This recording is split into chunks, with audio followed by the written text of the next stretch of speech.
Hi everyone, this is What If Fan.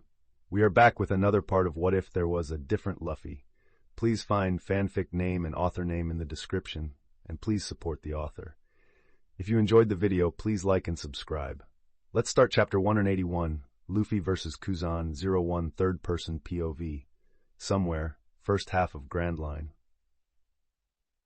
NL followed Luffy to various islands in the region, destroying smuggling bases, which didn't take long for this information to reach important ears. "What are you saying?" Doflamingo spoke, furrowing his brow at this. "Lord Doflamingo, our bases are being attacked, and it's not just Luffy, the user of the Lightning Logia, is with him." A subordinate spoke into the Den Mushi in desperation. One didn't need to be a big figure to know what a Logia could do and identify its properties. "The Lightning Logia?" A voice was heard next to Doflamingo, sounding displeased. "It seems we've found our target," Doflamingo said. They had been looking for Luffy for a while and thought he had gone to the center of the Grand Line, but it seems they were wrong, and Luffy was hiding somewhere in that area and decided to show up now. "Shall we go? Are you leading the way?" Jack asked, since Doflamingo could move through the air. "I'll go to Jaya and wait for you there. I don't want to fight against the Straw Hats and the Thunder Logia user at the same time. It doesn't seem smart." Doflamingo flew into the sky and Jack with his crew followed in that direction. Meanwhile, on one of the islands Luffy attacked, 2 marine ships docked at the port. "It seems Mugiwara created chaos here," Smoker said in a dark tone. "Hina thinks we should capture this pirate soon," the pink-haired woman said beside him while smoking a cigarette. "And this story of a lightning user?" Tashigi commented beside. "What do you think?"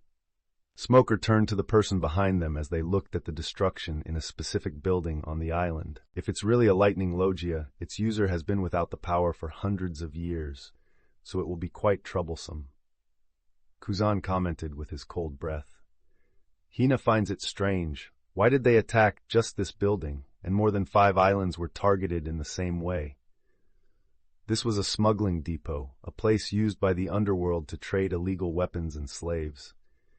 Kuzan said, looking at the place. As an admiral, he had to have this information memorized. The Marines knew about it, but since it's under the name of a Shichibukai, they couldn't act so easily.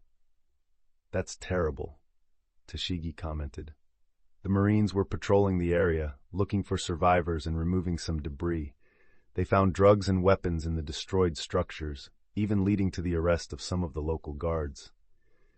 "At least Garp's grandson didn't destroy the city," Kuzan admitted, but soon felt something with his observation haki and looked up at the sky. "Anyway, let's capture.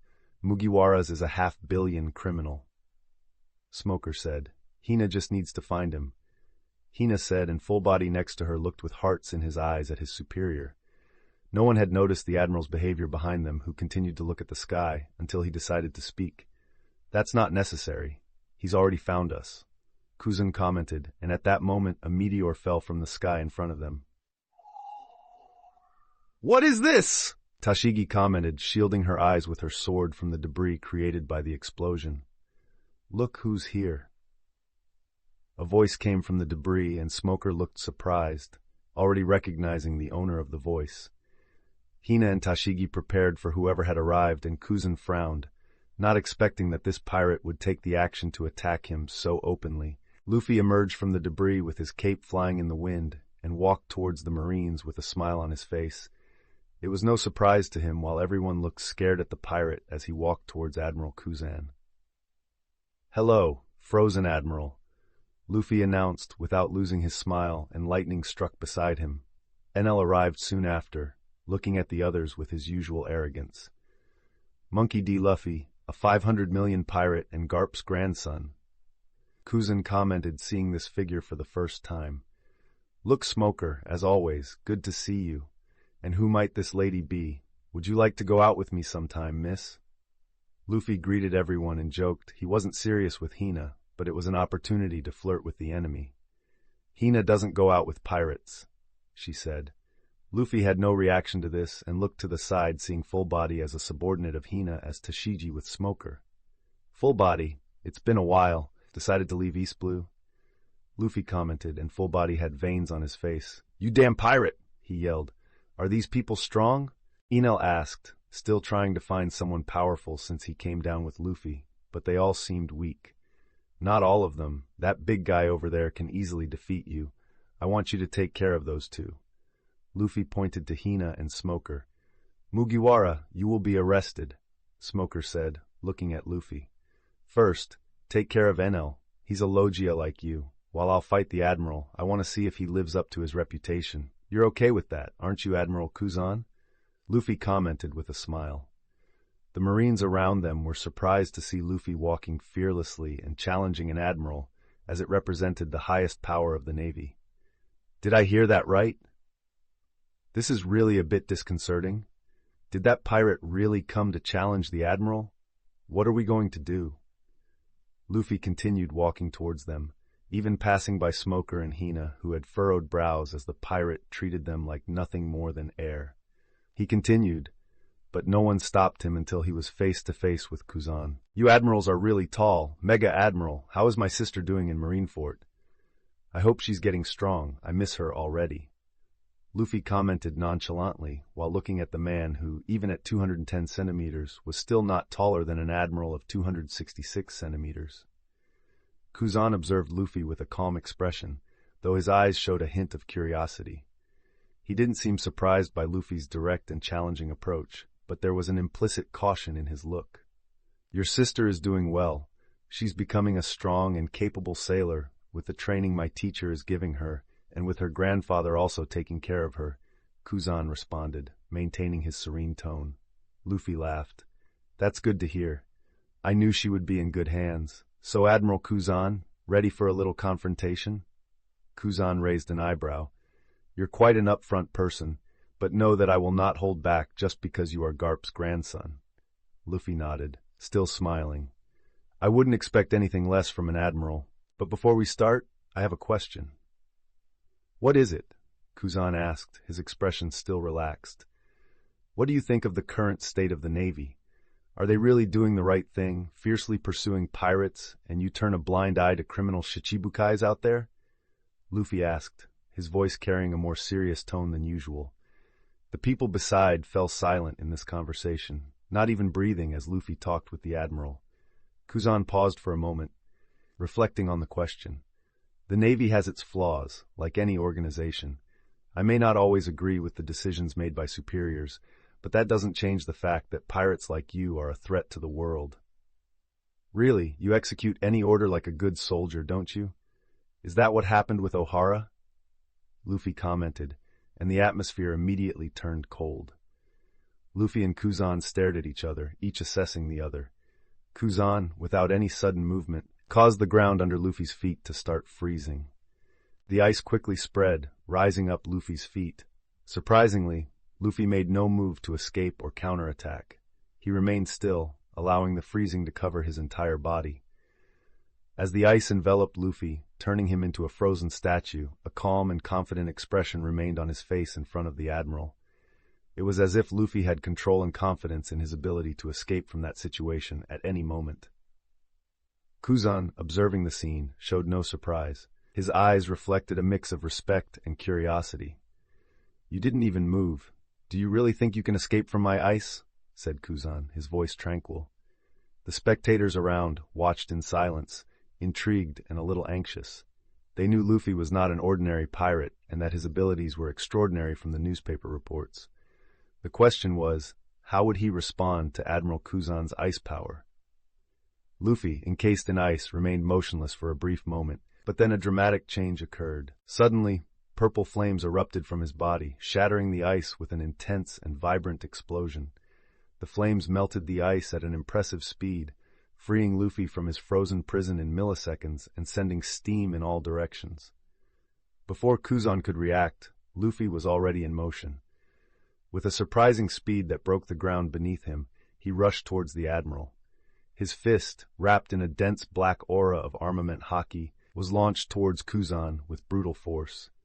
Kuzan, sensing the imminent threat, quickly went into a defensive stance, but even with his abilities, he wasn't fully prepared for the impact of Luffy's punch. The punch hit him with overwhelming power, sending him flying backward like a rocket.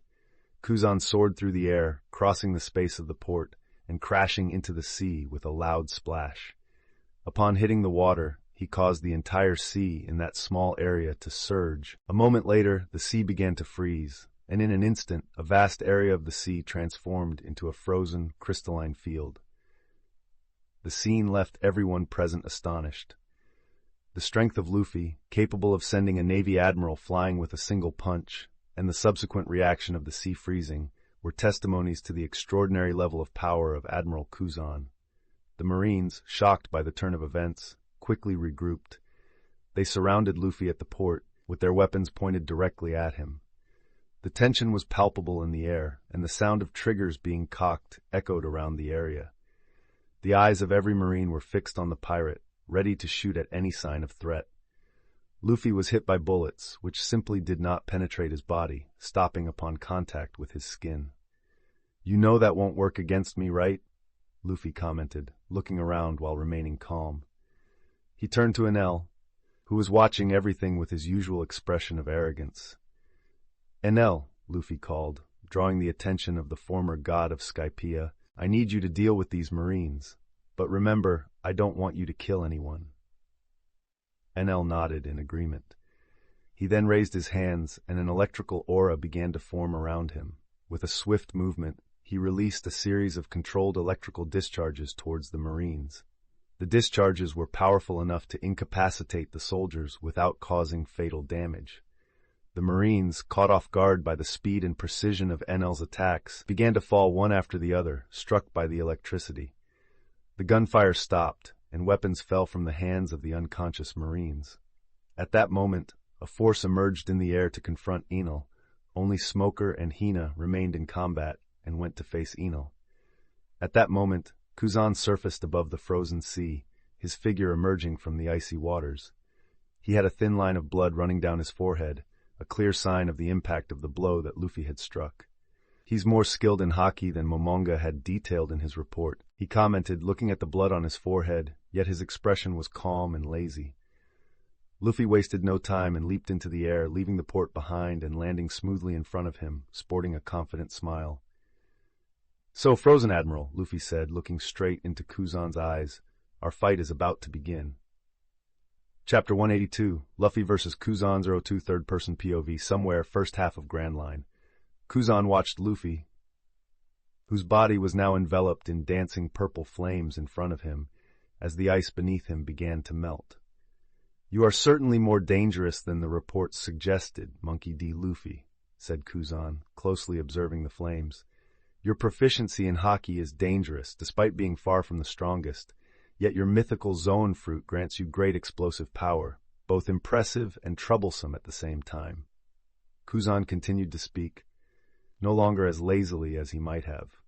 With a confident smile, Luffy replied, "I'm just getting started, Admiral. I was never the pirate you guys have in those reports. After all, I never had to use all my strength to deal with the Navy. Maybe you'll be the first?" Luffy suggested. Kuzan gave a slight nod, acknowledging the truth in Luffy's words. "That's evident, but don't underestimate the Navy or an admiral, grandson of Garp." The flames around Luffy increased in intensity, reflecting his will to fight. "I don't underestimate anyone, Kuzan, but I don't intend to be underestimated either. Let's see how far an admiral's strength goes. I could just ignore you while passing through the region, but I want to see where my current level is. Then come, show me the power of the greatest rookie of this generation," he said as his body began to wrap in ice.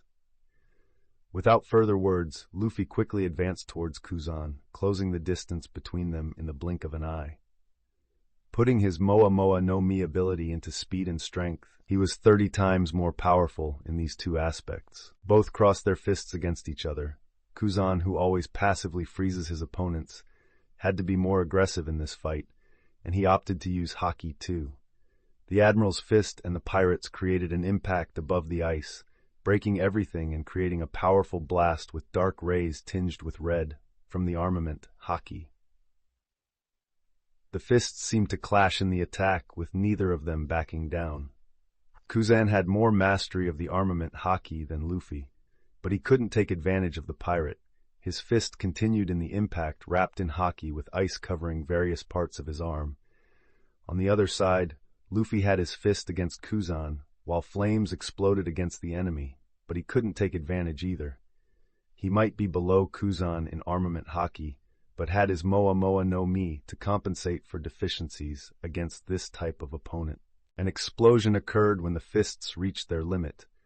Everything within more than 100 meters exploded between the two elements, and Luffy and Kuzan were thrown to opposite sides of each other. While Kuzan appeared like an ice sculpture, Luffy spread his wings and flew upwards, facing Kuzan, and now they would show a battle of elements as he formed fireballs, throwing them at the Admiral. In the next few minutes, that side went into a frenzy with explosions and sounds of ice forming and breaking. The battle was a dance of fire and ice.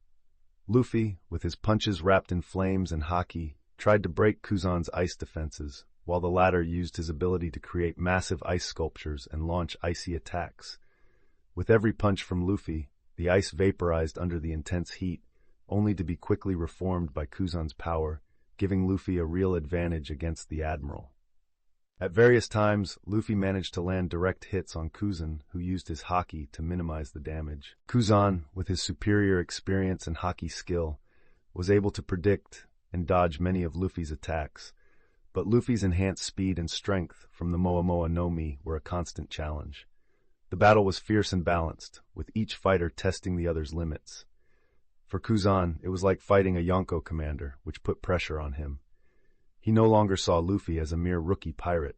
This boy was worthy of being Garp's grandson.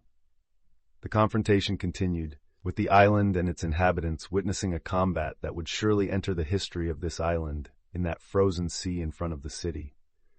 At the height of this round between Luffy and Kuzan, the people of the city saw a huge purple fire tornado explode from the ice. The intense and voracious flames swirled around the place, forming a vortex that rose to the skies, visible from the entire island, even making the city feel the heat. Kuzan, responding to the growing threat, intensified his own power. The frozen sea around them began to crack and explode, sending shards of ice and cold vapor into the air. Kuzan manipulated the ice with unmatched skill, creating complex structures and huge ice spears that clashed against Luffy's flames, creating a thermal shock. With each impact between fire and ice, massive explosions occurred, sending waves of heat and cold in all directions. The island trembled with the force of the confrontation, and the inhabitants looked up at the sky, wondering if those two natural forces were real. Luffy's flames and Kuzan's ice continued to intertwine in a destructive dance, where fire met cold, creating a symphony of explosions and vapor. As the battle escalated, Luffy decided to increase the intensity of the confrontation. He entered Phase 2 of his Akuma no Mi, transforming into an even more powerful and threatening version. So this is the power that Momonga reported. Kuzan recognized that Luffy was stronger than the report indicated in the fight against Momonga and Crocodile, but he knew that Luffy had now entered a new level of power with his Akuma no Mi. Luffy advanced with superior speed and strength, keeping his Moa Moa no Mi activated, becoming almost invisible to the eyes of onlookers. The flames enveloping him intensified, becoming wilder and uncontrollable, spreading across the already destroyed ice field and creating a trail of destruction. Kuzan, recognizing the gravity of the situation, responded with an equivalent increase in his own intensity. The air around him cooled drastically, and immense ice structures began to emerge from nowhere, forming barriers and gigantic spears that projected towards Luffy. Luffy, moving with agility, used Geppo and his own flames on his feet to further boost speed and mobility, dodging the Admiral's attacks while exploding some, melting everything in his path. In a moment, jumping into the air, Luffy formed a huge sphere and fired it at Kuzan, causing great destruction that destroyed all the ice around, and the island trembled once again.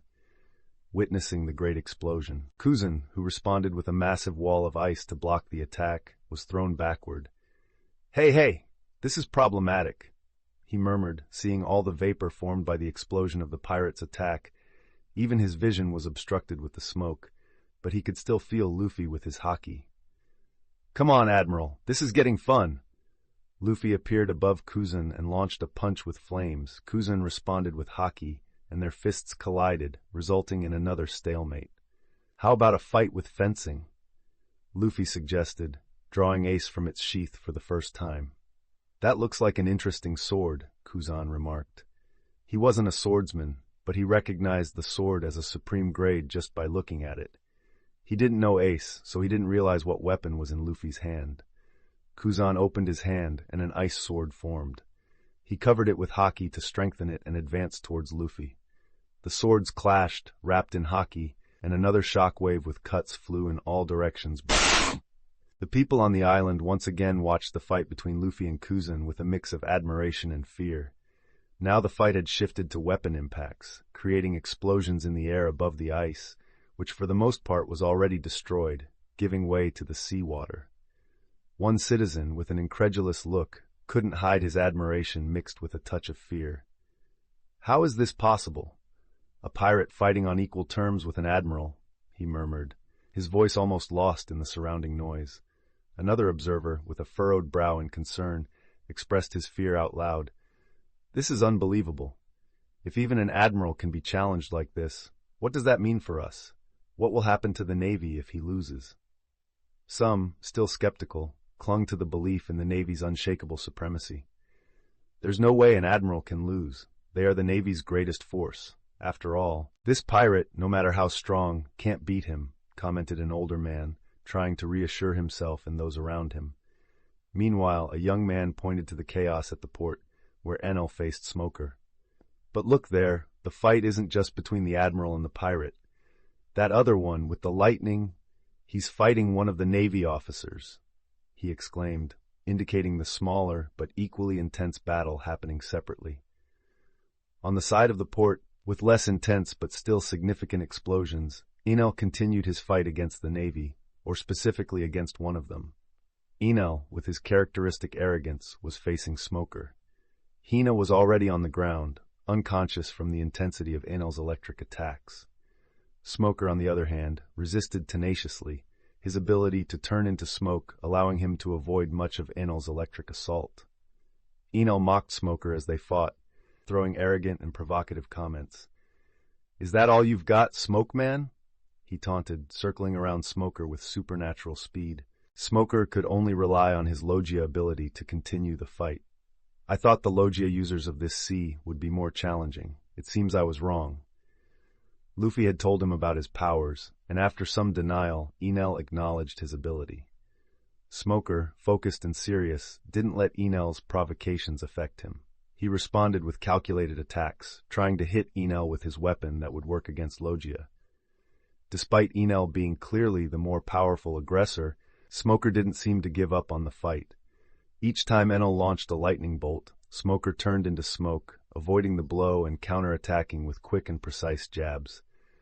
The fight between them was a game of cat and mouse, but no one seemed to be able to harm the other in this confrontation of Logias. Chapter 183, Luffy vs. Kuzan 03, third-person POV. Somewhere on sea, first half of Grand Line. Explosions continued to echo in the sky above the sea of water and ice, both using Geppo and their haki-coated swords, exchanging blows that created explosions with shock waves. After clashing with Kuzan's ice sword, Luffy concentrated his flames in his free hand and punched towards the admiral, expanding his flames like a flamethrower. Kuzan responded by creating a massive ice dragon, which collided with the fire torrent in the air, causing a colossal explosion that lit up the entire sky, followed by a deafening roar, creating a cloud of steam above the sea. The fight continued amid explosions in the midst of all that cold smoke. The two combatants moved with superhuman speed and precision, exchanging blows in the middle of the sky. Luffy, with his speed enhanced by the Moa Moa no Mi, tried to overcome Kuzan's defense, while the Admiral, with his superior haki, blocked and counterattacked with icy precision. The sound of their punches and crossed swords was like thunder, echoing across the island and making the ground tremble. This lasted for the next few hours as ice and flames were being created in the sky. The Marines were waking up, but Luffy did not want to worry about reinforcements arriving in his fight, so he occasionally released his king's aura to knock out anyone who could report the situation to the superiors in the midst of this fight. Conqueror's haki. I'm not surprised, but it's quite troublesome. Kuzan commented, looking more injured from the fight. Don't pay attention to that, Luffy said, appearing in his phase form to continue the fight, equally injured, as fighting an admiral was quite problematic. The fight in these last hours was frenetic, and it seemed they would fight for days at this rate. The sea below him was frozen and ablaze with steam, creating a smoke curtain in front of the village. You have in your crew Nico Robin, right? As the blows continued against each other, Kuzan commented, making Luffy raise an eyebrow at this. That's true. Robin became a valuable companion even before we entered Alabasta, Luffy said, parrying Kuzan's blows. You should get rid of that woman, Kuzan mentioned, and Luffy just snorted. Why would I do that? She is quite precious and trustworthy. All the crews she joined were destroyed. Yours will be no different, he said seriously. Luffy recognized that this was the reason for Kuzan finding him, as in the original work. That may be true, but Robin has proven to be trustworthy, and I believe in her, as do all my companions. We have a common goal, and I am interested in the history of the lost century, Luffy commented with a smile, making Kuzan frown. You can't be serious. The world government would never let you go free after discovering this ambition of yours. You don't understand, do you? Luffy appeared, surprising Kuzan with his speed, and delivered a punch to the admiral's stomach, sending him flying hundreds of meters before stabilizing again. Luffy looked at him with a smile and said, This is my journey, my adventure. I'm a pirate and I do what I want. I don't care what the government thinks of me and my ambitions. I won't bow down to these organizations, and no one. Luffy spoke confidently. You don't know what you're talking about. Garp's grandson, Kuzan still insisted. Let me tell you something, Admiral. I've already killed a Tenryubito in the East Blue. Do you think I'm afraid of the government? Luffy admitted, knowing that Kuzan wouldn't easily disclose this information, and it wouldn't be long before the world also knew about it, so it was just a matter of time. You killed that Tenryubito? Kuzan wondered in shock. Everything indicated that it was Monkey D. Dragon, and wanted to capture Luffy to use him as a method of catching Luffy. Ironically, Luffy was the author of the murder. Oh yes, if that doesn't prove to you that I'll keep Robin with me, and I'm not afraid of any report you talk about her, I don't know what can convince you. Luffy spoke firmly. He had Robin as his woman. How could he let someone speak ill of her? I understand, Kuzan admitted. The fight continued for another 2 hours with explosions as they each injured the other in a clash of haki and elements. Luffy, breathing heavily but still full of energy, paused the fight and looked directly at Kuzan. You know, Admiral, I think this could last for days. Don't you think it would be better to continue this at another time? I don't see either of us winning right now, and I have other things to do. I wanted to test my skills against you, and I've seen what I'm capable of compared to a Marine Admiral, Luffy suggested, maintaining a slightly playful but serious tone. You have a point, Monkey D. Luffy, Kuzan responded in a weary tone. He wasn't here to defeat Luffy, just to see the rookie and talk to him about Robin, the girl he once spared. This fight could indeed last for days, and we both have other responsibilities. I'll take your suggestion and let you go for now. But remember, this isn't a truce, just a postponement. Luffy nodded, satisfied with Kuzan's response, as he sheathed Ace and Kuzan dissolved his ice sword. Understood, Admiral. Let's leave our next meeting for another day. It will be a pleasure to face you again, Luffy said, with a confident smile. Kuzan, acknowledging the end of the fight, retreated to the island behind all that steam surrounding them, and Luffy followed him to the city to look for Enel. Reaching Enel, who was still in a fierce clash with Smoker, who was visibly tired, despite not being injured, he was having difficulty breathing after hours. You really are a persistent mortal, Enel mocked, and Smoker growled. Don't you get tired of talking that nonsense? The former captain, who was promoted to Commodore after Alabasta, exclaimed. Enel, that's enough, Luffy called, drawing the attention of the Goro Goro no Mi user. Let's get out of here, Luffy commented, and Kuzan was a bit away, telling Smoker to stop as well. Enel, somewhat reluctant to interrupt the fight, cast a last defiant look at Smoker before turning to Luffy. Fine, Demon, but I was having fun with the Smoke Man, he replied, with a tone of voice mixing frustration and excitement. Tsk. Smoker clicked his tongue, hearing that. With that, we're leaving. Tell my grandfather and sister I miss them, Luffy said to Kuzan, but he didn't respond. Knowing this was a confirmation, Luffy shot into the air and Enel followed him, turning into a bolt of lightning. We're letting him go, Smoker commented, looking towards where Luffy and Enel had left. I have no choice. The pirate monkey D. Luffy is at the level of an admiral, Kuzan had to admit. What? How can a rookie be at this level? Smoker exclaimed, alarmed by this information. I don't know. Garp's grandson is much more powerful than the reports showed, and Momonga had spoken of him as a hockey beginner. What I saw today was more than that, and it's only been 3 weeks since he left Alabasta. Kuzan was thinking. I can understand that he's strong for defeating Shichibukais and a vice-admiral, but to be at an admiral's strength, he can't be getting stronger in such a short time, can he? Smoker spoke in a reluctant tone, not wanting to believe that someone could become so strong so quickly. I don't know, but it's strange. He's hiding something. Beyond his growth, the reports from Garp and Momonga detail his explosion of strength and speed that not even his haki of observation can identify. They are theorizing that Luffy is a dual user of Akuma no Mi, and I'm starting to believe that after our fight, Kuzan admitted, looking up at the sky. Dual Akuma no Mi user? Really? Smoker couldn't believe it. So troublesome. His crew already has 4 mythical Zoan users, and they all have techniques of their styles. If Garp's grandson continues to grow at this pace, and he really is a dual Akuma no Mi user, I believe the sea will become very turbulent from now on. Kuzan spoke. If he thought Nico Robin would be the downfall of the crew, now he feared Luffy. The boy who didn't even seem to be 20 years old was a threat like he had never seen. The world government and the Marines would be using all their forces to eliminate him with the information Kuzan had. What are we going to do now? Smoker asked. I'm going back to the headquarters and report how I failed to capture Monkey D. Luffy, Kuzan yawned. Can I go too? Smoker commented. You want to go back there finally? Kuzan asked, curious about his friend. I realized I'm too weak. I received training manuals from Garp, but I'm not ready to defeat the Straw Hats. I need to get stronger, Smoker admitted.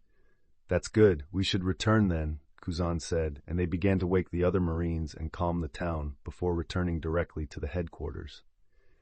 Meanwhile, in the air, Luffy and Enel were traveling through the sky towards their next destination. Jaya! Enel spoke beside Luffy. What is it? Luffy looked at him curiously. Enel had a range of observation haki that even Luffy envied with his fruit. Something is approaching us at high speed through the sky, Enel pointed out, and Luffy and he stopped in the air. That! Luffy looked in the direction where Enel pointed. He might not identify the person approaching, but he had a very bad feeling about it.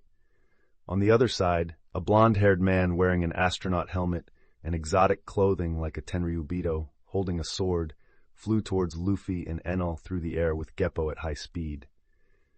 He had finally discovered the location of Straw Hat fighting against the Navy and headed in that direction.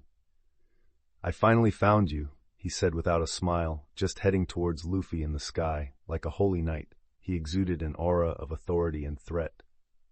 It was evident he was not there for a casual conversation. He had a clear goal, and Luffy was the target. After hunting him for weeks, he finally saw him in the distance with his advanced observation haki. Luffy had no idea he was being hunted by an elite of the world government, and he would soon know what a holy knight could do after having fought for a few hours with a Navy admiral. Chapter 184, St. Julius, Third-Person POV. Somewhere on sea, first half of Grand Line, I will create a character card for this holy knight. Name, St. Julius Armango. Age, 36 years. Appearance, blonde hair, strange hairstyle with a quiff up, and clothes of a Tenryubito with a sword in hand. Status, Tenryubito, Holy Knight. Specialties, assassination. Equivalent reward for power, 1 billion. Abilities, fencing, 6 styles, hakis. While the wind of the sky hit the faces of Luffy and Enel at that height. Who would come like this? Luffy murmured. He was caught off guard by this presence and felt that whoever is coming is dangerous. Aren't you scared? Enel mocked. Say what you want. Just be careful. This person is a challenge, whether you like it or not. Luffy said without taking his eyes off that area. Tsk. Enel scoffed. A moment later, a A small dot appeared in the space, and it approached quickly to where Enel and Luffy were. It did not take long for the figure to approach. Luffy just observed, seeing that even with a hostile feeling from this person, he seemed to just observe initially and did not attack them directly. Monkey D. Luffy, pirate with 500 million on your head, a pretty high number for a rookie who entered the Grand Line almost 2 months ago. This person spoke with arrogance and disdain. "Are you a Tenryubito?" Luffy asked, confused. This man did not look anything like the lazy and weak stereotype. After all, he gave a dangerous sensation, although not as much as Kuzan, certainly more dangerous than the Shichibukais and a vice-admiral of the Navy. Luffy concluded him to be a Tenryubito by the clothes and arrogance he exuded. Tenryubito, those who call themselves gods of this world that you mentioned before. Enel raised an eyebrow. He was intrigued that in the Blue Sea there was a group of people who claimed to be gods of this world. This angered him. After all, he did not want competition. "Watch your words, stranger." The man spoke in the same tone, looking at Enel as if he was unworthy of his attention, and turned back to Luffy. "Yes, I am a Tenryubito. My name is Saint Julius Armango, one of the 20 holy knights of Mary Geos," he said, making Luffy raise an eyebrow. "That's really quite unexpected. I didn't know your kind had warriors," Luffy commented.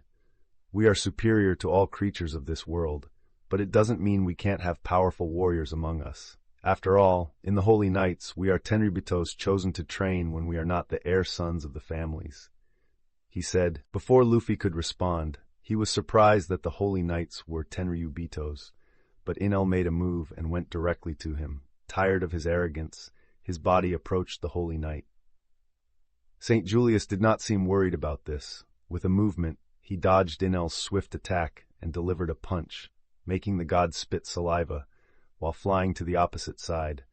But his neck was grabbed by the Tenryubito, taking his sword out of the sheath with the other hand. It was a high-grade sword.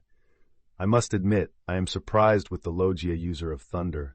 It has been lost for centuries, but don't worry, I won't kill you. After all, this fruit is dangerous to be reborn anywhere," he said, and pointed his weapon at Enel's chest with the intention of injuring him and taking him out of combat.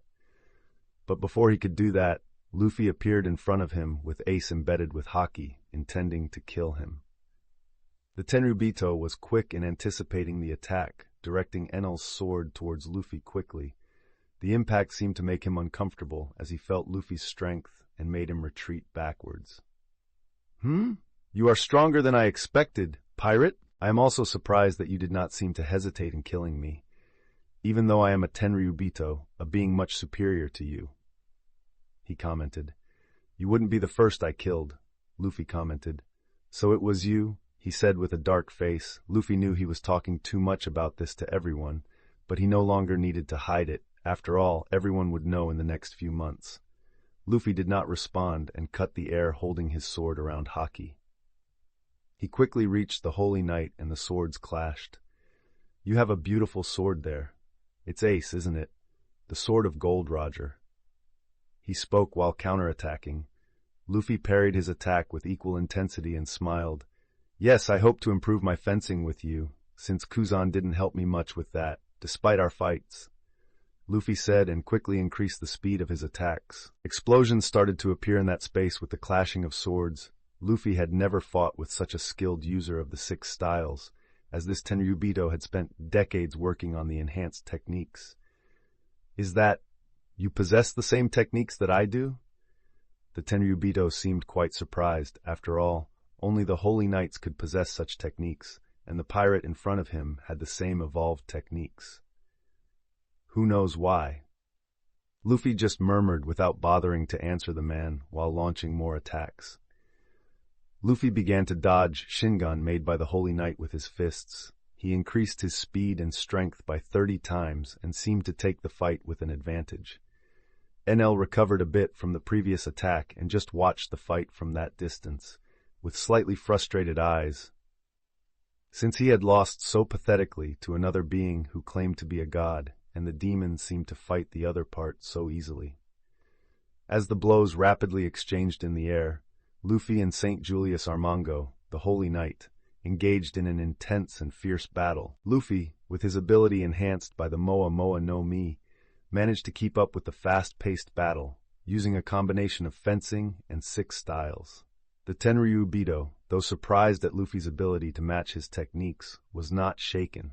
With his high-grade sword in hand, he executed precise and rapid movements, forcing Luffy to dodge and block attacks with incredible agility.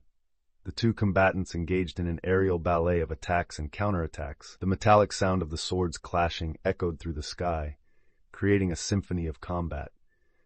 Suddenly, Luffy surprised St. Julius with an abrupt increase in the intensity of his attacks.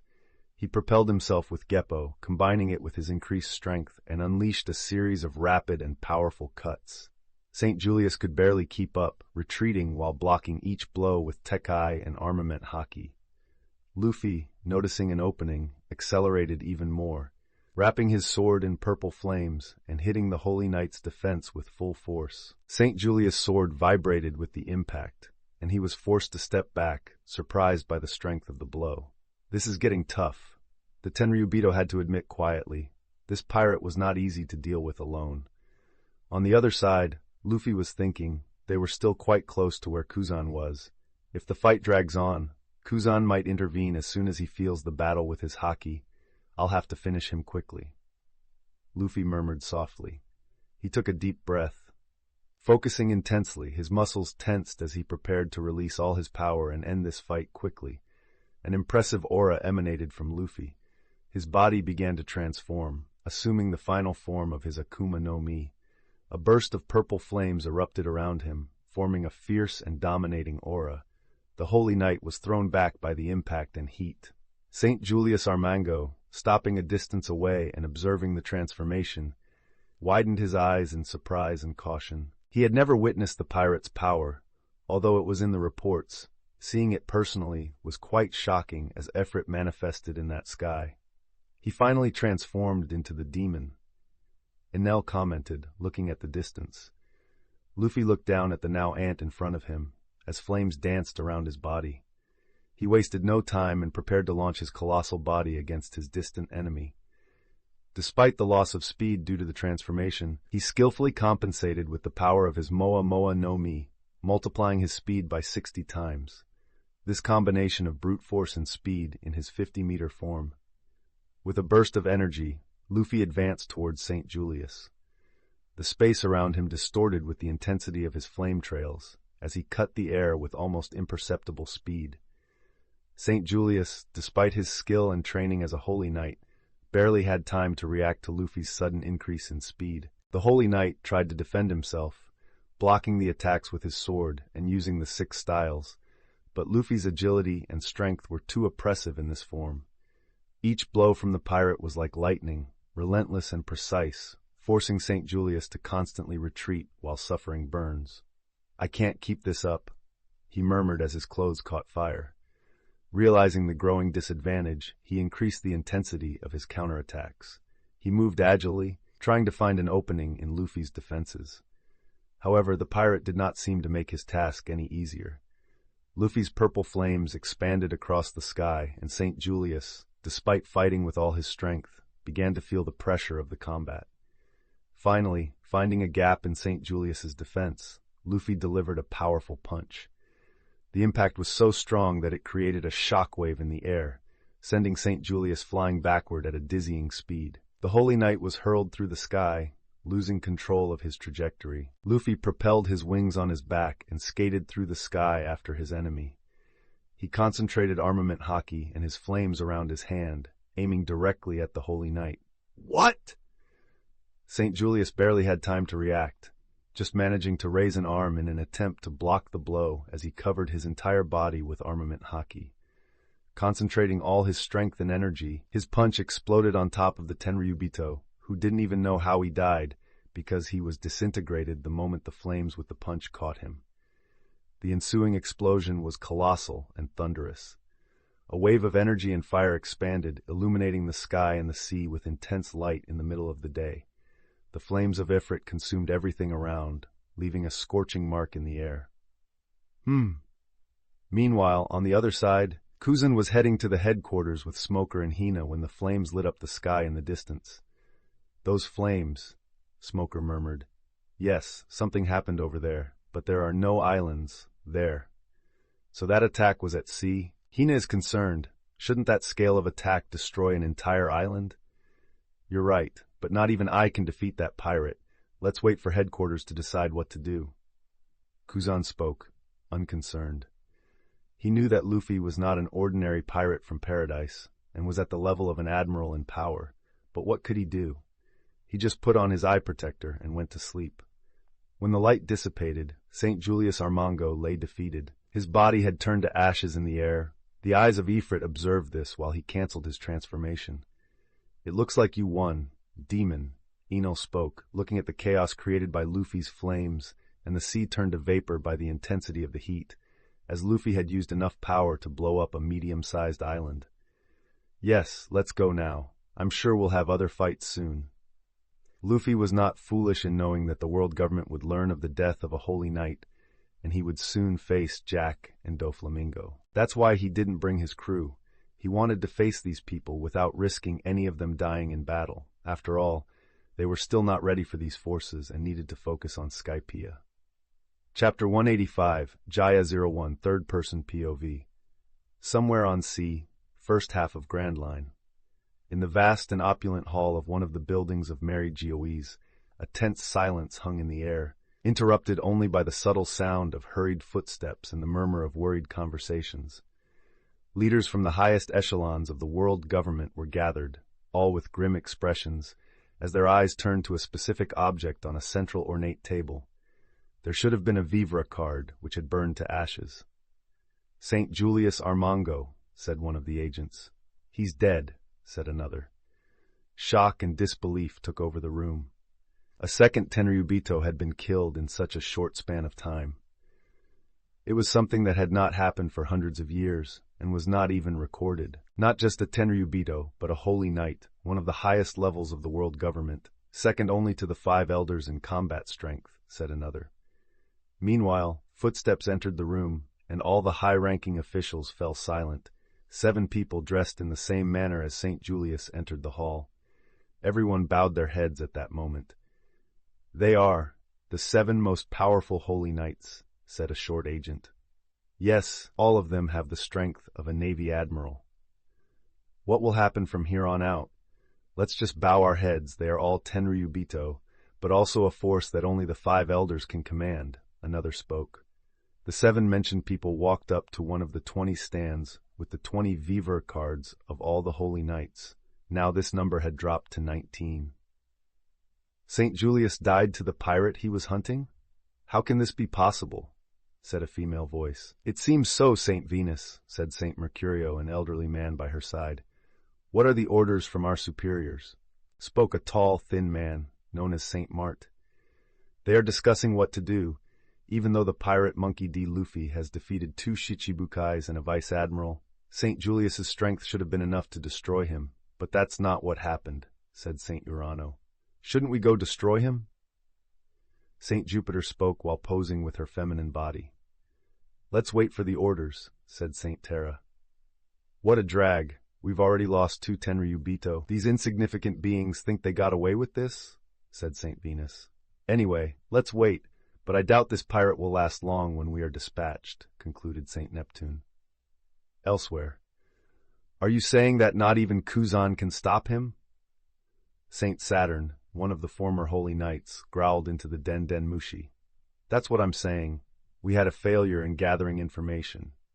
Sengoku said on the other side with quite a bit of frustration and continued. "Kuzan reported that he fought for a few hours, but Monkey D. Luffy could be slightly below Kuzan, but his flames gave him an advantage against the Admiral's ice."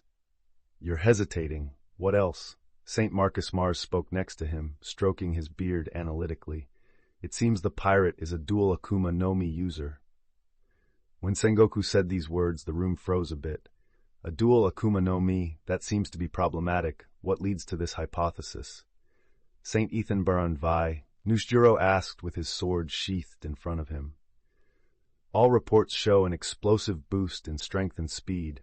Monkey D. Luffy has the ability to shrink objects and people, something his Zoan fruit shouldn't do, Sengoku spoke. First, he has this fruit that we've never seen before, a creature of purple fire, along with the other fruits of his crew. Now he has the ability to possess a second fruit, said Topman Warcurie. This is concerning, and according to this information, it can't be that fruit, right? St. Marcus Mars asked. Sengoku remained silent. We must see this. Call Impel down. We need to see if its user is dead. If he is, it's that fruit. St. Shepherd Jupiter speaks severely. Yes! Sengoku responds and immediately hangs up to make a call to Impel down and speak with its director. But these capabilities, it's a bit different from what we know. Ethan Baron V. Nusjuro comments. Then he developed the fruit, which still makes him more dangerous, Shepherd Jupiter says, looking out the window. Not to mention the user of the Thunder Logia, Marcus Mars comments. So many powerful and unknown fruits in a single rookie crew. Another elder comments. Should we act? Topman Warcurie asks. I don't know if it would be wise. The existence of the Holy Knights has always been a hidden force to act in the shadows besides CP0 and to protect the Holy Land. But putting so much effort into this might reveal their power to the world, and many of the world government's enemies could use this to their advantage, J. Garcia Saturn comments. Then let's wait for now. The news of the Tenryubito's deaths are still a secret from the world. But we won't tolerate this for much longer. This has just proved that Monkey D. Luffy killed that first Tenryubito. As soon as we have the chance, we'll act, Ethan Baron comments at the end, and everyone nods in agreement. Meanwhile, in Sengoku's room, his Den Den Mushi rings. Gotcha. Fleet Admiral, we went down to level 6 to investigate that frozen being, Magellan commented. The former user of the Moa Moa no Mi was so powerful that he was frozen because of him dying, and the fruit falling into the hands of a user who might be an enemy of the government and navy. Is he still alive? Sengoku asks a bit cautiously. No, he's dead, Magellan delivers the news. This complicates things. Sengoku concludes with a furrowed brow. Elsewhere, in an outlaw city known as Jaya, not far from where Luffy fought against the Holy Knight, the city seemed anxious. Everyone gathered in the square to see the big shots of the world. First, there was Doflamingo in the middle of the place, beating a man among all the fallen bodies on the ground. Whom he was beating at that moment was Eustace Kid, a rookie pirate with a bounty of 150 million. He came to Jaya and left his course in the Grand Line to search for the Straw Hats. He wanted their fame and wanted to show his strength, despite his crew not thinking they could beat the colossal monsters from the newspaper. Eustace Kid entered Jaya and ended up picking a fight with Bellamy, which made Kid beat him without the other party being able to react. As soon as Doflamingo arrived, he knew about this and attacked Kid. His entire crew was beaten. Doflamingo was frustrated. He immediately knew that his bases were being destroyed one after another in this sea, resulting in his wealth being stolen and losses with his business stopping. He wanted very much to go kill Monkey D. Luffy, but when he learned of a user of the Thunder Logia along with the pirate, he became cautious. Even he should know that he could not fight against the two alone, so he waited in Jaya for Jack. In the tense and charged atmosphere, the crowd of criminals continued to gather, everyone's eyes fixed on the brutal scene unfolding before them. Doflamingo was delivering blow after blow to Kid, a man who, until a few days ago, exuded confidence and pride. Now, reduced to a pitiable state, Kid was covered in wounds and blood all over the street.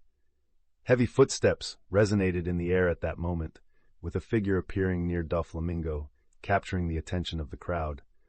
The murmurs grew in intensity and speculation. "Look, it's Jack, one of Kaido's 3 calamities!" exclaimed someone in the crowd, pointing to the imposing figure that approached. The revelation caused an immediate buzz among those present. "Is he that powerful?" questioned another, not knowing much about the pirates of the New World. "You're an idiot. He has a bounty of 1 billion and is one of the strongest forces of a Yonko," someone responded, emphasizing the magnitude of the danger that Jack represented. 1 billion! The exclamation was almost collective, with many eyes widening and several mouths opening in astonishment. "They are on a much higher level than us, but what are these figures doing here?" pondered another voice. "We don't know," but something big is going to happen, someone concluded gloomily. As people murmured around, Jack continued his relentless march toward Doflamingo. He continued until he stopped in front of Joker with an intense look. "Joker, let's get out of here and go after the pirate. Didn't you hear the explosion? I'm sure it's him somehow," Jack said impatiently. "Tsk, you're right. It's better to hunt him down." Doflamingo got off Kid and pointed a thread at him that would decapitate him there. But both Doflamingo, Jack, and Page One next to Jack looked up at that moment. Before anyone in the crowd could react or question the behavior of the big shots, the sky lit up and was abruptly torn apart by a chaotic force of a lightning bolt and a flaming meteor, crashing down onto one of the streets of the city nearby, causing the crowd to run and wonder what was happening. Boom! The explosion was titanic, causing the city to shake violently, sending a cloud of dust and debris into the air with some houses and buildings being destroyed. As the dust began to settle, a silhouette emerged from the wreckage. A man advanced, his figure cutting through the curtain of dust. He wore a billowing cape, adorned with the image of his Jolly Roger on the back. The emblem, recognized by all, belonged to Monkey D. Luffy, the pirate with a 500 million bounty. The crowd, momentarily stunned by the impact, catches their breath upon recognizing the figure who now stands out before them, as this pirate was very famous lately in these waters. Murmurs turn into exclamations of shock and admiration. "It's the pirate Monkey D. Luffy of 500 million!" Someone shouts, their voice cutting through the post-explosion silence like a gunshot. Luffy, with a bandit's smile plastered on his face, shows no fear or hesitation. His eyes gleam and he advances with confidence, his resolute steps echoing on the still warm ground from the impacts as he approaches the big shots on the island, since the crowd had already made a way for him. Ahead of him, Jack and Doflamingo watch Luffy's approach a bit surprised, and while the pirate continued walking with a smile and confidence towards them. Chapter 186, Jaya 2, Third Person POV. Somewhere on sea, first half of Grand Line. In the vast and opulent hall of one of the buildings of Mary Geoas, a tense silence hung in the air, interrupted only by the subtle sound of hurried footsteps and the murmur of worried conversations. Leaders from the highest echelons of the world government were gathered, all with grim expressions, as their eyes turned to a specific object on a central ornate table. There should have been a vivre card, which had burned to ashes. "St. Julius Armango," said one of the agents. "He's dead," said another. Shock and disbelief took over the room. A second Tenryubito had been killed in such a short span of time. It was something that had not happened for hundreds of years and was not even recorded. Not just a Tenryubito, but a holy knight, one of the highest levels of the world government, second only to the 5 elders in combat strength, said another. Meanwhile, footsteps entered the room, and all the high-ranking officials fell silent. 7 people dressed in the same manner as St. Julius entered the hall. Everyone bowed their heads at that moment. "They are the 7 most powerful holy knights," said a short agent. "Yes, all of them have the strength of a Navy admiral." "What will happen from here on out?" "Let's just bow our heads. They are all Tenryubito, but also a force that only the 5 elders can command," another spoke.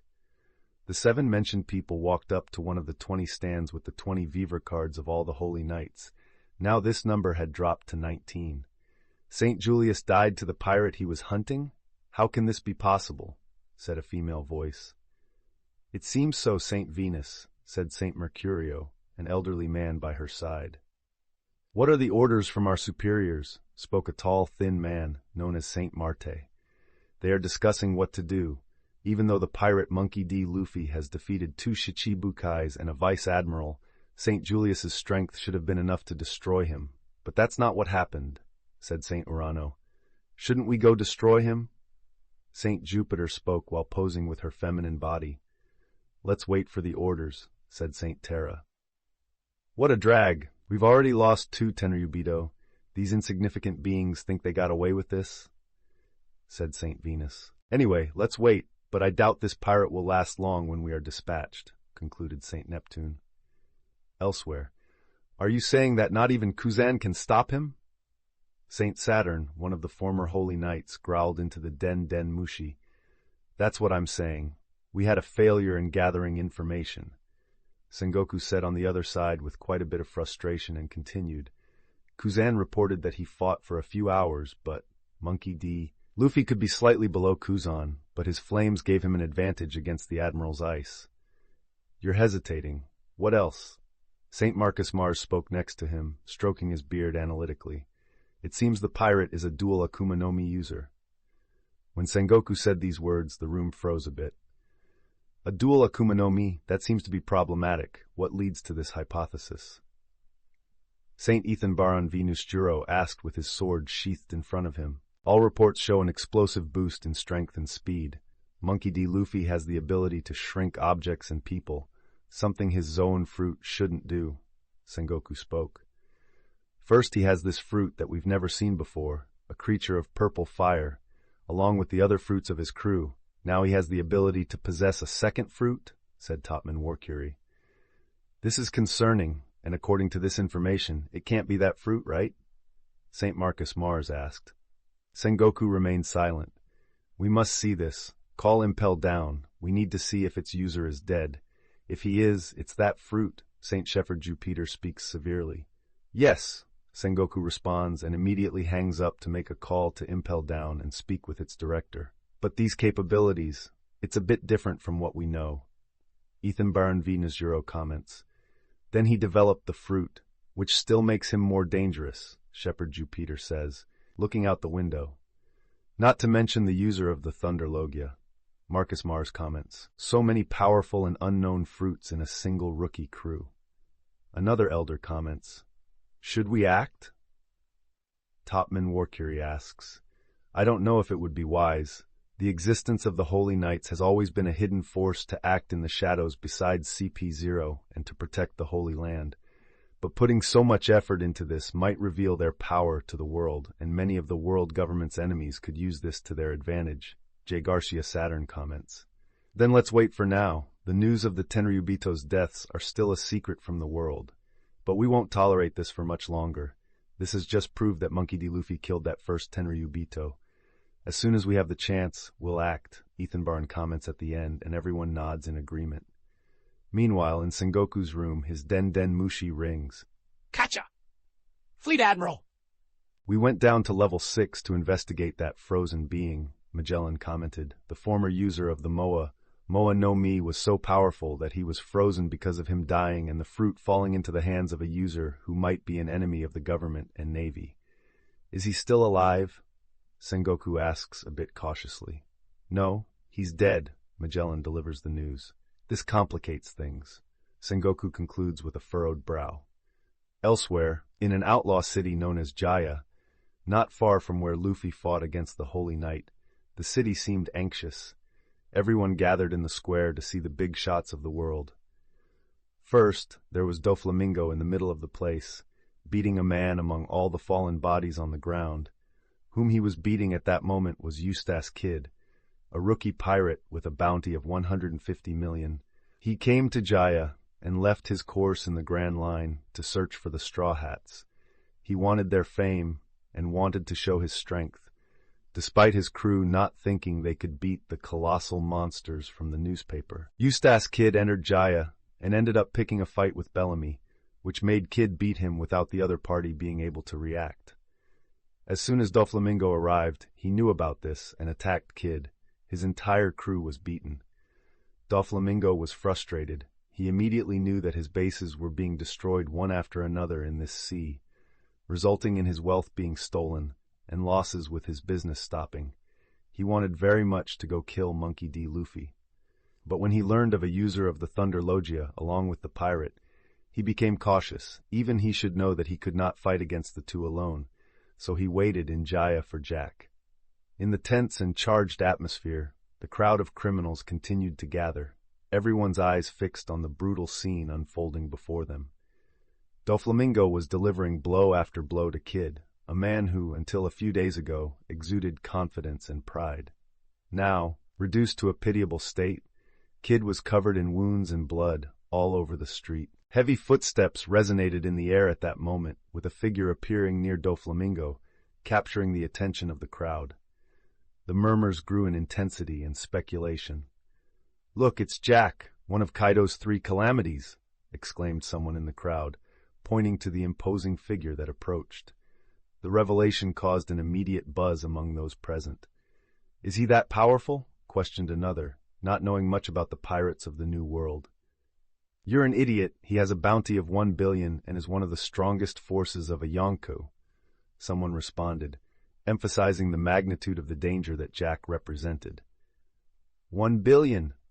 The exclamation was almost collective, with many eyes widening and several mouths opening in astonishment. "They are on a much higher level than us, but what are these figures doing here?" pondered another voice. "We don't know, but something big is going to happen."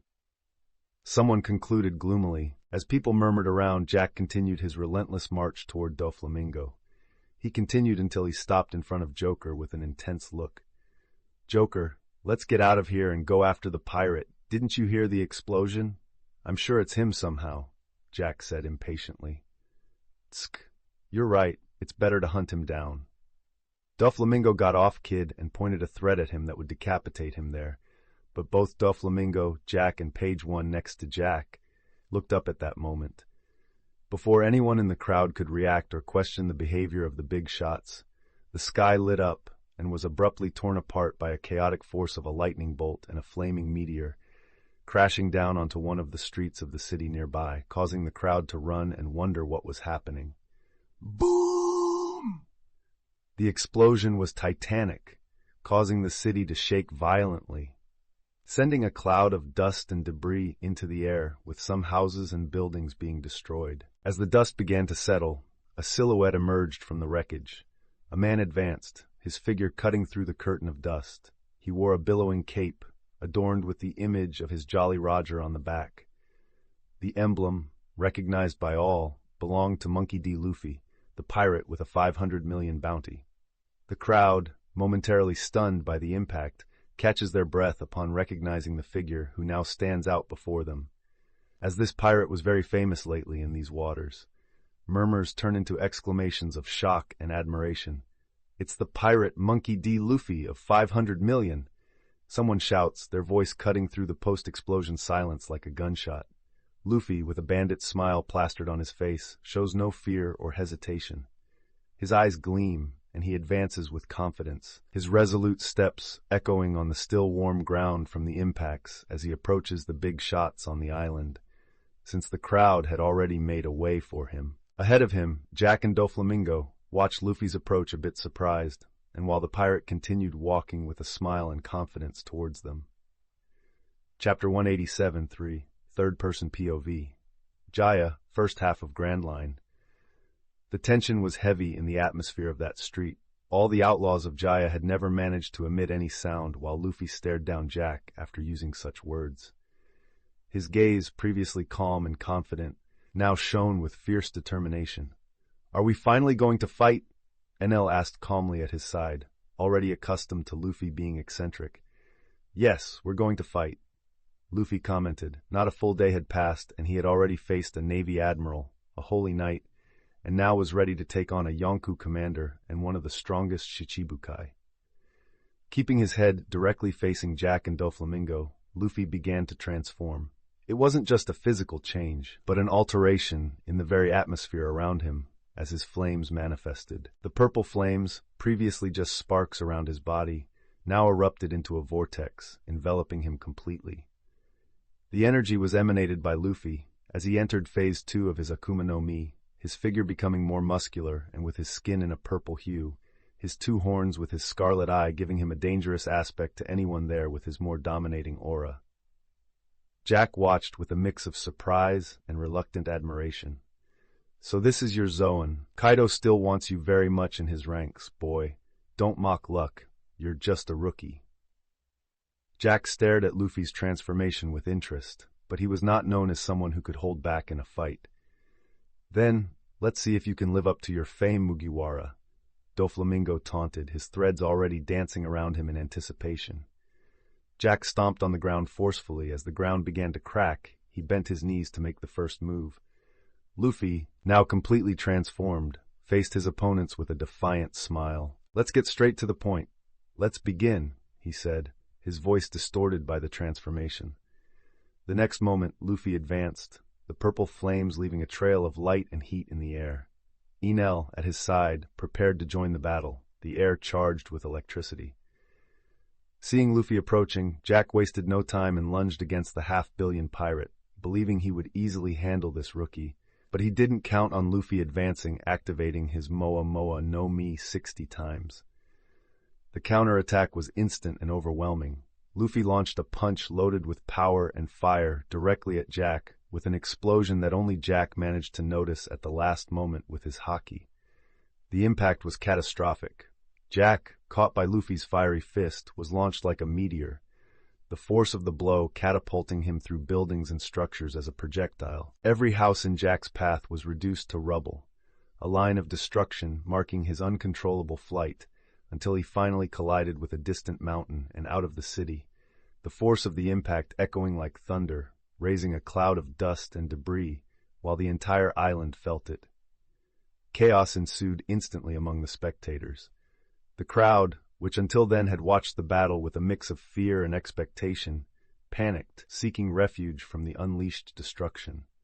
Screams and exclamations of shock filled the air, as everyone tried to process the magnitude of the power of the beings in front of them. What is this? We can't stay here. The island is going to be destroyed. Is this the power of New World pirates? This is absurd. We are just ants. Let's leave the island before we get caught in the fight. Is this the power of Straw Hat? He sent a Yonkou commander flying. What? Doflamingo and Page One could not hide their surprise at what they witnessed in front of them. They knew Jack would not fall just by that, but seeing such a scene was really surprising. This was... Doflamingo, with his usual expression of nonchalance, now sported a look of genuine surprise. He actually launched Mr. Jack, while Page One showed a rare hesitation looking at Luffy landing on the ground after launching Jack. Luffy looked at the two remaining in front of him and gave a small smile. Enel, take care of the guy with the purple hair. I'll handle the pink-haired guy. Enel did not respond to Luffy, but looked with interest at his potential opponent. Luffy wasted no more time. He rushed toward Doflamingo. In the blink of an eye, he adjusted the power of the Moa Moa no Mi, shifting the focus from brute force to staggering speed, multiplying it again by 60 times. The change was instantaneous. Luffy became a blur even to his adversaries, his speed so extreme that the space around him seemed to distort, and Doflamingo's haki could not keep up with his speed. Doflamingo tried to prepare, however. Luffy's speed was such that Doflamingo barely had time to react before receiving an explosive punch. The impact sent the Shichibukai flying like Jack. Though not out of the city, buildings were destroyed with Joker's body. Doflamingo. Bellamy watched the scene in disbelief while shouting. Page One on the side tried to attack Luffy since he had no choice, but at that moment, a lightning bolt struck directly on top of him. Boom! I hope our fight does not end here, mortal. Enel appeared in the sky with a flash and looked at the spot where he had struck Page One with lightning. He emerged from the wreckage quite singed, but still well, his body with an ancient Zoan giving him a lot of resistance to that attack from Enel. You're gonna pay for this, he said as his body transformed into his dinosaur Zoan. Mont Blanc Cricket, a resident distant from the hustle and bustle of the city and immersed in his own explorations and studies on the legendary Golden City, felt the earth tremble under his feet in a corner of the island, followed by an explosion. Initially, he attributed the phenomenon to something natural, perhaps an isolated earthquake. But as the vibrations became more intense and the frequency of explosions increased, Cricket realized that this was something out of the ordinary. Rising from his map spread out on the table, he walked to the entrance of his dwelling, looking in the direction of the city. The horizon was marked by columns of smoke and the occasional glow of distant explosions, illuminating the sky like lightning in a nighttime storm. The mountain on the side of the island was collapsing. What the hell is going on there? He muttered to himself. Is it the Marines, or another band of pirates causing havoc? He asked, but he was not keen to find out, as he saw that was a battlefield not meant for him. Meanwhile, in the center of the chaos, as people still frightened ran looking for shelter, Doflamingo burst out of the debris from where he had fallen, taking off to the sky. He had a bleeding forehead, and his clothes were quite dirty from the punch by Luffy, enhanced with haki and his devil fruit. Mugiwara! Doflamingo grumbled as he seemed a bit battered by the last hit. Come on, Joker. I hope you didn't leave the New World just to get beaten up, did you? Luffy commented with a smile from the ground as the flames burned in his transformation. This is madness. We need to get out of here while we can, shouted one of the inhabitants, his voice laden with panic as he ran to take cover. Where is the Navy when we need them? These pirates are going to destroy everything we have, exclaimed another, expressing the frustration and fear he felt as he saw his home and life being destroyed by a fight that transcended his understanding. But you're a pirate too, you idiot, another exclaimed as he ran. I said this island wasn't safe with these people around. These pirates are monsters, destroying everything in their path, lamented another person. I've never seen anything like this. Mugiwara is a pirate worth over 500 million. His bounty can't be right. And he's not even alone. Who's that other one controlling the lightning? Questioned a young man. Beside Luffy, the ground exploded, but his gaze did not leave Doflamingo, nor was he bothered by what was happening around him. The fight between Enel and Page One intensified around them. Enel was trying to immobilize the transformed renegade, but Page One had speed and strength with his haki. Taking advantage of a moment of distraction from the Logia user of lightning, Page One concentrated haki in his fist, mercilessly heading towards Enel. The attack caught Enel by surprise, feeling his stomach sink with the force of the boy in front of him as he fell backward. Hey, you're going to lose again, Enel. 3 fights and no wins since you came to this sea.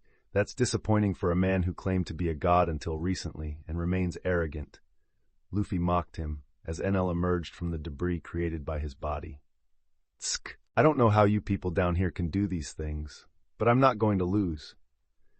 He growled as his body enveloped in lightning and launched back into the fight against his current adversary. An explosion happened outside the city, and Jack emerged from that mountain he had been thrown into in his mammoth transformation, running towards the fight at that very moment. This is getting interesting. Luffy smiled watching the mammoth crossing the city, destroying everything in its path, making a way to face Luffy with all his strength, while everyone ran to not be crushed by the mammoth.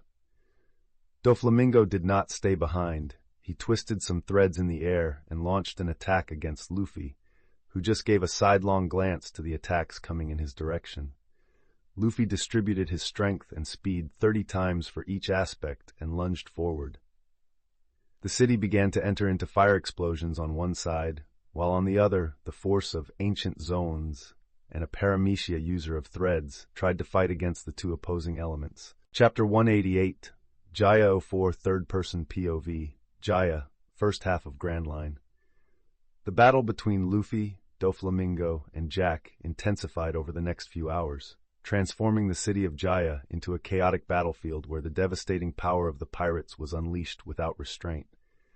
As the fight progressed, destruction spread, buildings collapsed under the colossal power of the combatants, and the inhabitants fled in despair, unable to remain in that kind of fight, with many taking their boats and leaving Jaya immediately. Boom!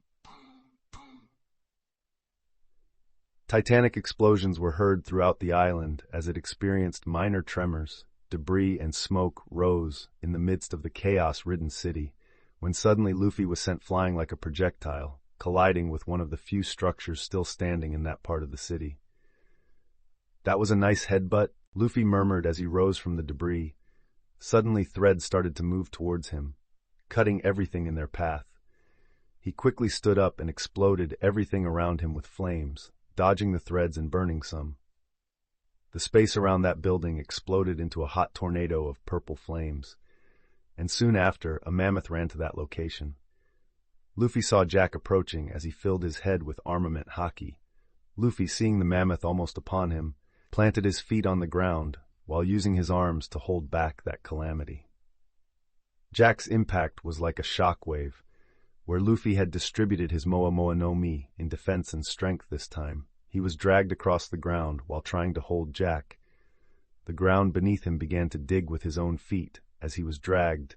Jack seemed to have accepted the pirate's challenge and did not seem bothered by the flames on his skin as he fought against the opposing force of the rookie, dragging him out of the structure and colliding with everything in his path, heading towards the part of the city not yet affected by the fight. "Run, they're coming this way. Quick, to the boat! We have to leave the island." As people entered into despair, buildings and houses exploded with Jack dragging Luffy while the latter tried to stop the advance. People were thrown away with the force of the impact. At one moment, Jack realized he was losing speed. "Impossible," he murmured. "It seems I'm getting the hang of it. You're really powerful, Kaido's commander," Luffy commented as he was stopping Jack. Finally, he managed to stop Jack just by using strength against the mammoth after making a line through the city. Luffy's muscles seemed to increase as he stood with Jack using his strength. The mammoth began to lift off the ground. Jack could not believe what was happening. "You're strong and heavy, but I can overcome that," Luffy commented with a small smile. The people who were still watching this scene opened their eyes wide and looked with comic expressions at it, while the mammoth was lifted off the ground followed by the 2.1 meters tall man. "What?" The scream was collective. Even Doflamingo from a distance seemed with a furrowed brow. Elsewhere, as all this happened, Page 1 and Enel fought intensely. The fight was not as large in scale as Luffy's, but Enel knew how to put on a show with lightning constantly falling from the sky onto the transformed dinosaur. Both seemed injured. Despite Page 1 not having as much destructive power, his body was powerful, and he had good mastery over Haki, making even the Thunder Logia have quite a hard time dealing with it, and even taking many hits. "I can't believe there are so many powerful mortals in this sea," Enel had to admit. Until now, with Luffy and him destroying the underworld bases, everything was quiet. But the moment Luffy started facing strong opponents, Enel had never won a fight. In some they fought until it mattered.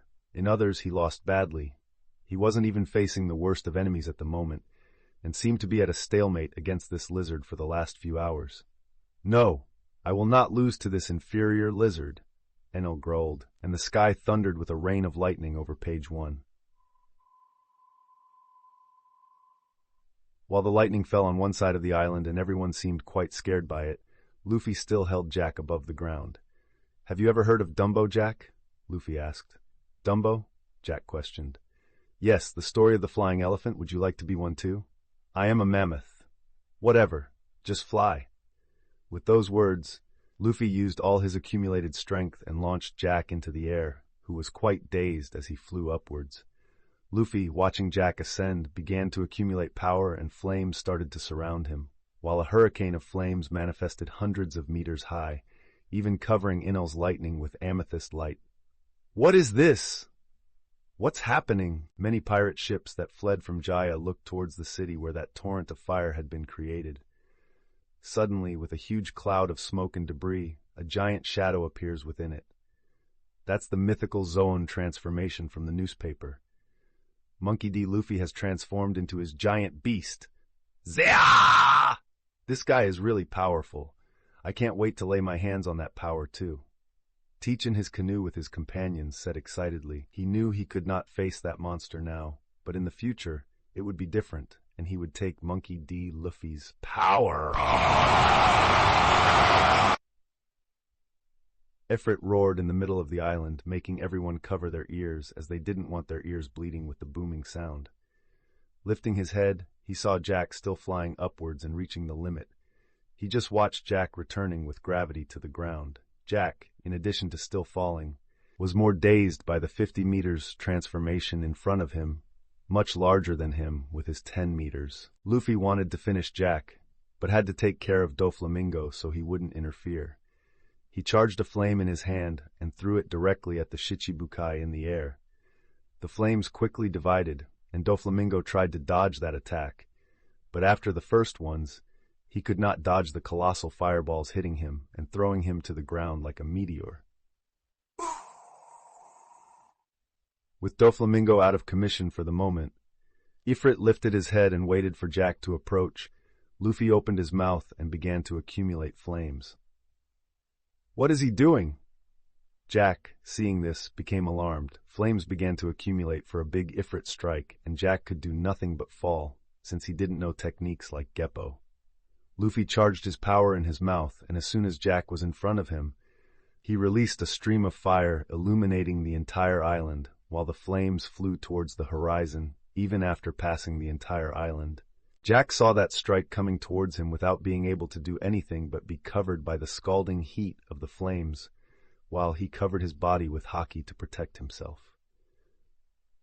The explosion generated by Luffy was so powerful and luminous that everything around became insignificant in comparison.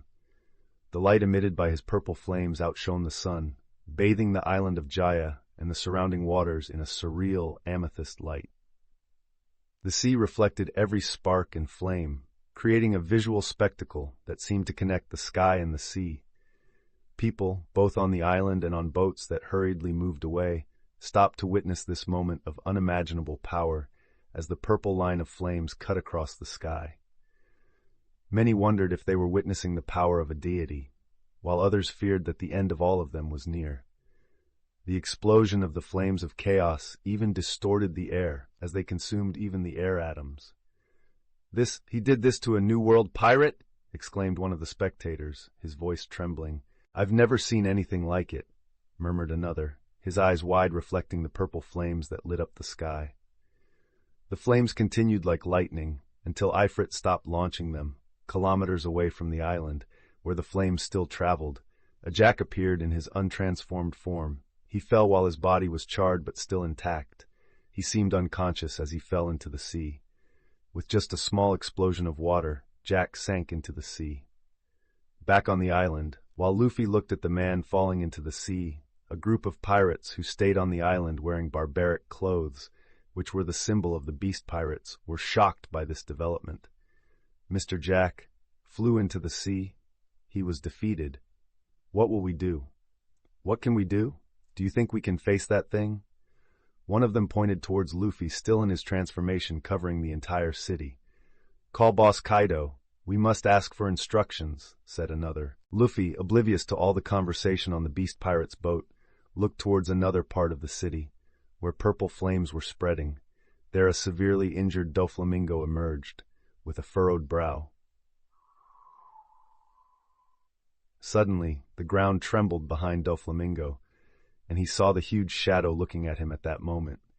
He had made a great mistake. If he thought he could handle the Straw Hat crew, and even more so with Jack by his side before, he realized now that he was quite mistaken, as Monkey D. Luffy had shown himself to be a power above a Yonko commander, and the only thing Doflamingo could do now was try to escape. But the problem was how that creature was looking at him with its scarlet eyes, as if seeing his prey defenseless for a slaughter. On the other side, when Luffy's explosion happened, carrying Jack straight to the sea. Page 1 looked alarmed. "Mr. Jack!" he shouted, a bit scared, and that was his mistake. While he had been distracted at that moment with the explosion of Ifrit, Enel took advantage of this time to appear behind him and play his drums. Won his gold staff, he launched his point-blank attack against Page 1. 100 million volts. A lightning laser covered the dinosaur entirely, making him be hit forcefully and fly directly to the middle of the city unconscious and falling defeated, while the lightning continued destroying everything in its path. Chapter 189, Jaya 05, Third Person, POV. Jaya, first half of Grand Line.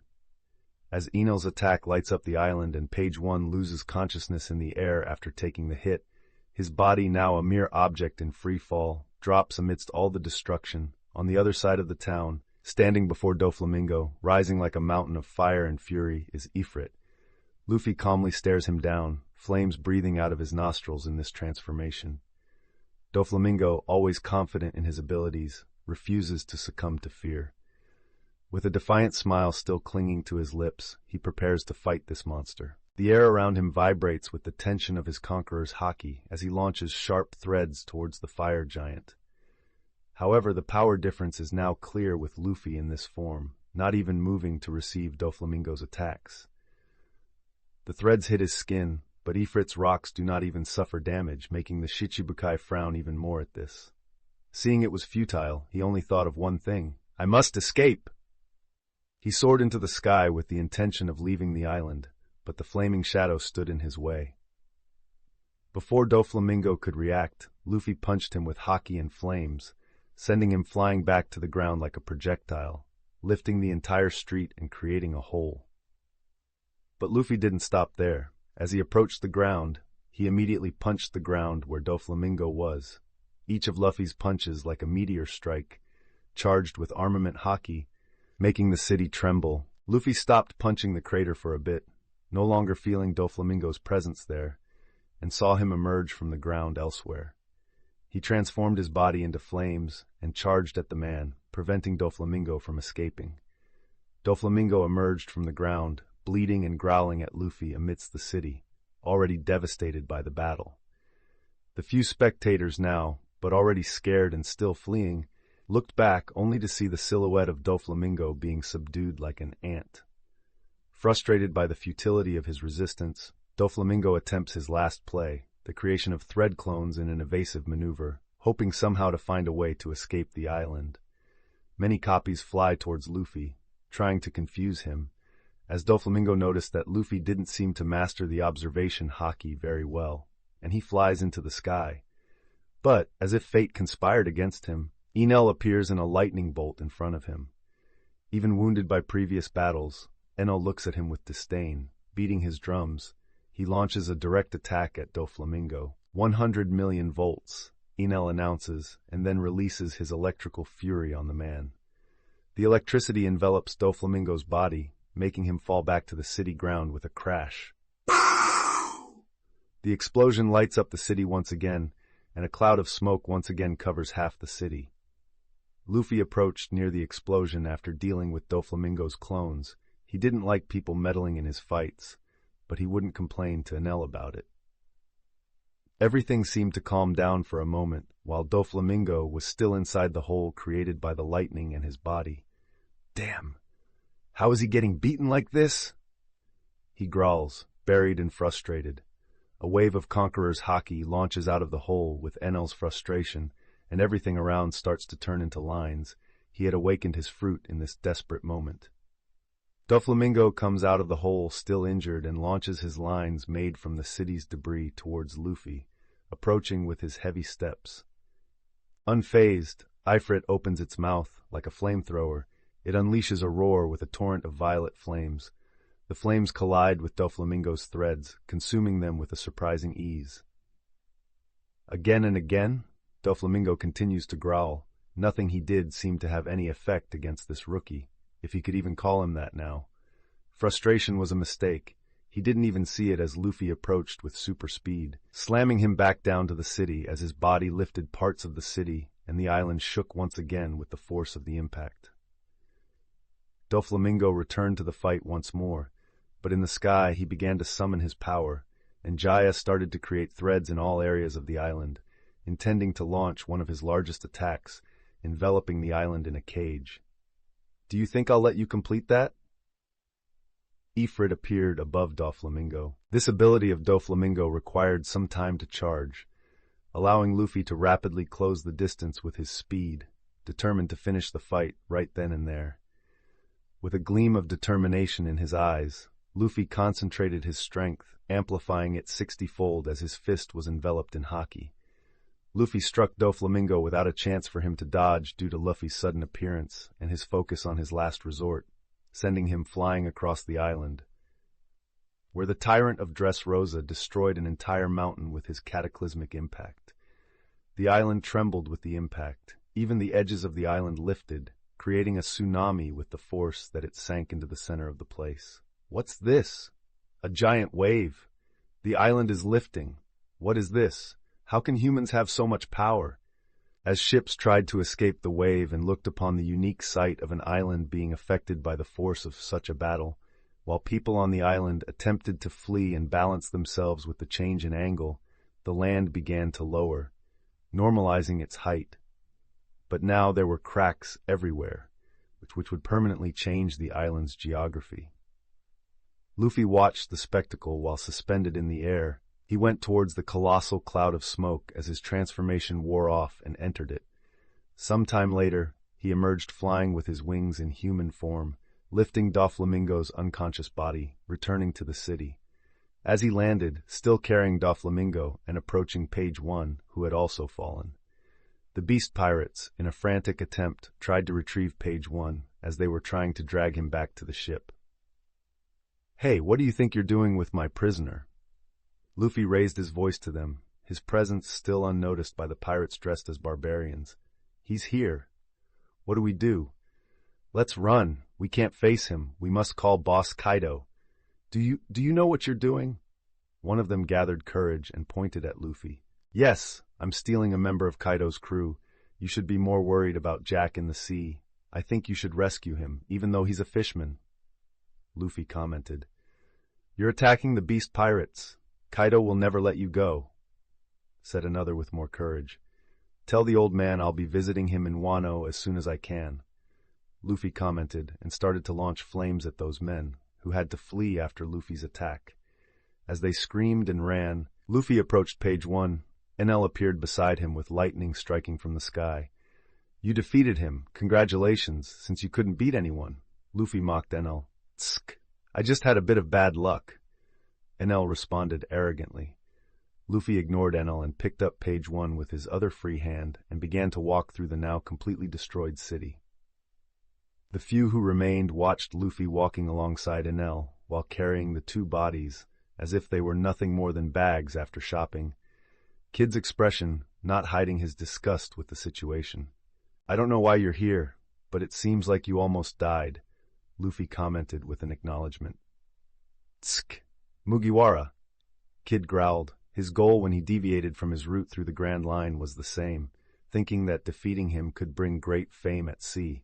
But seeing how he was an ant compared to the adversaries that Monkey D. Luffy fought and nearly destroyed the island to defeat them, he had to acknowledge that he wasn't at that level yet. "Release Doflamingo." A voice was heard, and Luffy turned to the other side. Bellamy, still injured and clearly shaken by recent events, demands that Luffy release Doflamingo. Bellamy's loyalty, despite the circumstances, is always unwavering. However, Luffy just mocks the demand. "You're so devoted to your master. Look how strong he is," Luffy mocked, lifting the inert Doflamingo with one hand. "How dare you!" Bellamy screams, rushing forward, but Enel strikes him with lightning, electrocuting him and making him fall heavily to the ground. "I would even take you into my fleet, but you're sickly devoted to your young master," Luffy taunted and continued on his way. They continued until no one else was in sight. Taking the two bodies, he used his Moa Moa no Mi on them and began to shrink their sizes, making them so small that Luffy put them in a sea stone cage and stored them in his pocket. "I guess we fought quite a bit in less than a day, an admiral, a holy knight, a Shichibukai, and a Yonko commander. I hope my resume increases after this," Luffy comments with a smile, and Enel just looks at him without saying anything. "Do you see how weak you are, Enel? Do you still think you're a god?" Luffy commented, noticing that Enel didn't respond. "These people of this sea use a strange power," he admitted, but it didn't diminish his arrogance. "You see, the people of the Blue Sea are much more powerful than you imagined. It's time for us to go train a bit. We've made quite a noise, and it's better to lay low without many eyes on us. Though I doubt there are no Viva cards on our prisoners. We'll be fine until we get out of this training," Luffy commented, and took off into the sky. Luffy decided to head for the Calm Belt, since he has plans to train there with Enel, seeking to further hone their skills and prepare for future enemies. Chapter 190, World React 01, Third Person POV. In several locations at sea, first half of Grand Line. Several days after the Titanic clash, the island of Jaya had been transformed from a devastated scene, not only by the city in ruins, but even the geography of the island underwent changes with huge craters and mountains missing in its landscape. The battle between Luffy, Enel, Doflamingo, and the forces of the beast pirates had turned the place into ruins. Many people returned to the island after the battle to pick up and loot things. However, the event was so significant that the Navy arrived on the second day to report the situation to their superiors and heard from some witnesses, capturing some pirates with a bounty on their heads. The news of the devastation in Jaya spread like wildfire across the sea, capturing the attention of neighboring islands and all nearby maritime factions. Hearing the reports, they began to fear for their own safety. The possibility of their island or kingdom being the next place with such conflict left everyone alarmed, and the governments of these kingdoms were struggling to contain the situation. The Navy even had to be called in to provide some sense of security, as no one wanted to see the same destruction in their homes. The Navy, in turn, intensified its operations in the region, filling these waters with Navy ships patrolling, looking for any sign of the involved parties. Even fearing to deal with these forces, they still had to follow their orders and the ideology of the Navy. The pirates captured by the Navy, who had been on the island, told of a fire giant dominating the battlefield, lightning falling from the sky, and shockwaves so powerful that the island itself seemed to twist under its impact while trembling, a line of fire tearing through the sky, and the island rising with the final impact of the fight. These reports, though they seemed exaggerated to some, were enough to leave even the most experienced sailors quite frightened by the power of the pirates who fought in Jaya.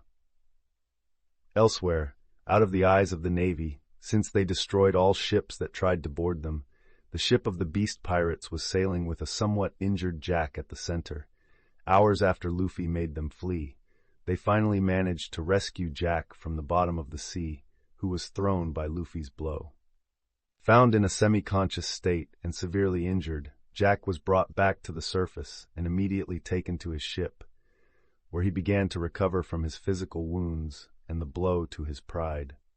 On this ship, the atmosphere was quite tense. No one said anything or tried to breathe while looking at Jack. The Calamity was in a bad mood, and the beast pirates knew they could die if someone irritated him. Jack was furious. He had been defeated by a rookie who said he would take him to Kaido along with Miss Yamato, but was defeated in such a humiliating way, and Page 1 was taken by the same. He didn't even have the face-to-face boss Kaido with that. Jack. Don't be so moody. It wasn't your fault, the Den Den Mushi in front of him spoke. It wasn't my fault. I was defeated by a damn kid, Doflamingo, and Page 1 are in his hands, Jack spoke in a gloomy tone. Wait, advised King. Reinforcements are on the way for the rescue of Page 1, and Kaido can't lose Doflamingo. He's too important to us after all. In fact, I'm trying to hold him back, but the boss wants to go to Paradise to sort this out anyway, King commented a bit worried. After they talked for a while, Jack returned to his crew trembling with rage. Tsk, I need to find someone to take my frustration out on. Let's go to some island where I can destroy things. Jack spoke, and the crew quickly started to move with the order of the Calamity. While the ship of the beast pirates was crossing the waters to find some kingdom that would be its victim, a tense meeting was occurring under the marine headquarters. Sengoku, the fleet admiral, found himself in a particularly nervous situation. Before him, an assembly of Shichibukais had been convened, a meeting that happened periodically to discuss matters of importance to the balance of power in the seas. However, this meeting was different. It was charged with an urgency and tension that was rarely seen. Doflamingo was supposed to be present at this meeting, which is why he didn't hesitate to leave Dressrosa to go to Paradise to meet Luffy. After dealing with the rookie, he planned to head to Marineford, but Luffy disappeared for weeks, and as soon as he found him a few days ago, he was defeated by the rookie. Besides the capture of Doflamingo, Sengoku was a bit angry about the empty chairs at the table. Now having only 6 Shichibukai with 1 vacancy open, another 2 were absent, Hancock and Jimbei, with only Gecko Moria, Bartholomew Kuma, and Mihawk seated in their places alongside the Marines. Even though I said this meeting was important, only 3 showed up. Sengoku murmured and turned back to the attendees, vice admirals, admirals, and the Shichibukai. Let's start the meeting. He began and captured everyone's attention. As you know, the rookie Monkey D. Luffy is proving to be an unprecedented threat, Sengoku started, with a tone of frustration in his voice. His ability to grow and his current strength almost toppled half of the Shichibukai. Now he has not only defeated Doflamingo, but fought against Jack and threw him into the sea, capturing an important member of Kaido right after. He has the Logia user of Thunder by his side, an unknown that Luffy calls NL, with no records of him in any fight. It's as if he emerged out of nowhere. Besides this powerful nature user who might rival or even surpass the admirals in power, he doesn't seem very strong or have mastery of haki. But the biggest problem is the pirate monkey D. Luffy. Despite being a rookie who entered the sea a few months ago, he has the same power as an admiral. Sengoku finished his introduction, and the room seemed a bit disturbed. A rookie with the power of an admiral? A vice-admiral commented. I'm sure he wasn't that strong when I met him in Alabasta, Momonga commented, quite frustrated. Are you saying Garp's grandson is getting this strong in just 2 weeks? Another vice-admiral said. How scary, Kizaru commented on the side. How strange, I was sure he didn't have that strength when I met him, Mihawk commented. You met him? Akainu looked at Mihawk, raising an eyebrow. Yes, in the East Blue he was just a rookie, but I saw his mythical Zoan in action. It was a bit strange. We fought, he and his vice-captain, both users of mythical zones. Their transformations were quite intriguing. I defeated them with some ease, but I could not lie that they have gigantic potential, perhaps the greatest I've seen in a rookie. They also had an interesting swordsman. Mihawk spoke calmly, not caring about the menacing look from Akainu at him at that moment. You said Yamato possesses a mythical Zoan too? Sengoku raised an eyebrow at that. Yes, some kind of white wolf that can launch ice, he commented. What's going on? Since when do mythical Zoans seem so common? A vice-admiral commented, frustrated. Why am I still surprised? This crew possesses 4 mythical Zoans. Garp, how did you raise this grandson of yours? I just want to arrest him for that. Sengoku commented, frustrated with himself. Garp was not at the meeting, saying he would take his granddaughter to train on a dangerous island a week ago. Should we increase the crew's bounty? One suggested. 1 billion after the victory over the Calamity? Another said. 1 billion? Moria seemed frustrated with that. Kuma just stayed silent with an indifferent face. This is absurd for a rookie who hasn't even entered the new world. I refuse to give that reward. Let's increase to 750 million or stay at 500 million, because besides rumors, nothing was published in the newspaper. We can muffle the chaos, and Kuzan is arriving at Marineford to give more details about the pirate. Sengoku spoke and looked at everyone with a more serious tone than before. But regardless of the bounty of the pirate monkey D. Luffy and his crew, one thing is certain. They are a threat that we must eliminate with all our forces. And for that, we need a coordinated response, Sengoku asserted. And you as Shichibukai will play a crucial role in this offensive. He stated with a sharp look. The meeting continued with them discussing other topics, including how to deal with Jack still in paradise, and if the beast pirates would make a move, since they have the information that Luffy took a main crew member from Kaido. Shouldn't we let them kill each other? This is good for us, one of them said. Yes, but at what cost? A war devastating many islands. We are justice. We must protect the people, and we cannot let them cause chaos and terror at sea. A vice-admiral spoke. Garp's grandson is turning the ocean of paradise into chaos. It will be catastrophic if a Yonko decides to attack this sea. Sengoku murmured, a bit frustrated. At that moment, the meeting room door opened and a sailor entered with a newspaper. I apologize for interrupting the meeting, but something has happened. This was one of Sengoku's secretaries, and for him to enter the meeting, something big had happened. Sengoku took the newspaper and frowned at that moment at the headline. I believed that Morgan wouldn't publish anything about the event after the government threatened him. Now there's no hiding it. He is once again causing chaos in the world and becoming a threat that we must stop soon, Sengoku said, frustrated, looking at the newspaper. On the front page, there was an image of Monkey D. Luffy dragging Doflamingo and page 1 in a state of defeat and humiliation, making it clear that this figure was once again at the center of another storm, involving another Shichibukai and even the beast pirates of Kaido. The article continued not only with Luffy defeating the two in the photo, but even Jack, one of the calamities and main forces of Kaido, fell before the rising pirate, but also that he was thrown into the sea, toasted by a devastating fire attack cutting through the sky.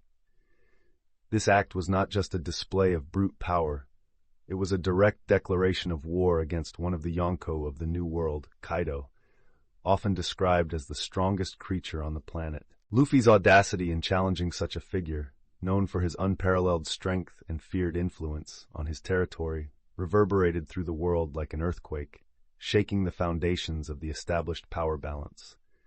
Throughout society, from the humblest villages on remote islands to the corridors of power in Marijoy, pirates, marines, revolutionaries, and ordinary citizens all found themselves in a mix of disbelief, admiration, and fear. Luffy's boldness in confronting the force of a Yonko even before entering the New World was something that shocked everyone. Fear was in every corner of the world, as this was an event that could cause a war and shake the balance of the world and the security of the kingdoms in paradise.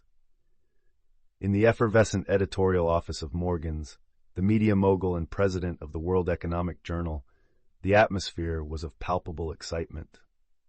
Surrounded by vibrant posters and spectacular images of Luffy's recent fight in Jaya, secretly captured by one of his most daring employees who had infiltrated the island, Morgan's could not contain his enthusiasm. Each photograph captured a moment of the epic battle, with the dominant image of Luffy dragging Doflamingo and page 1 further solidifying the dramatic narrative that was unfolding.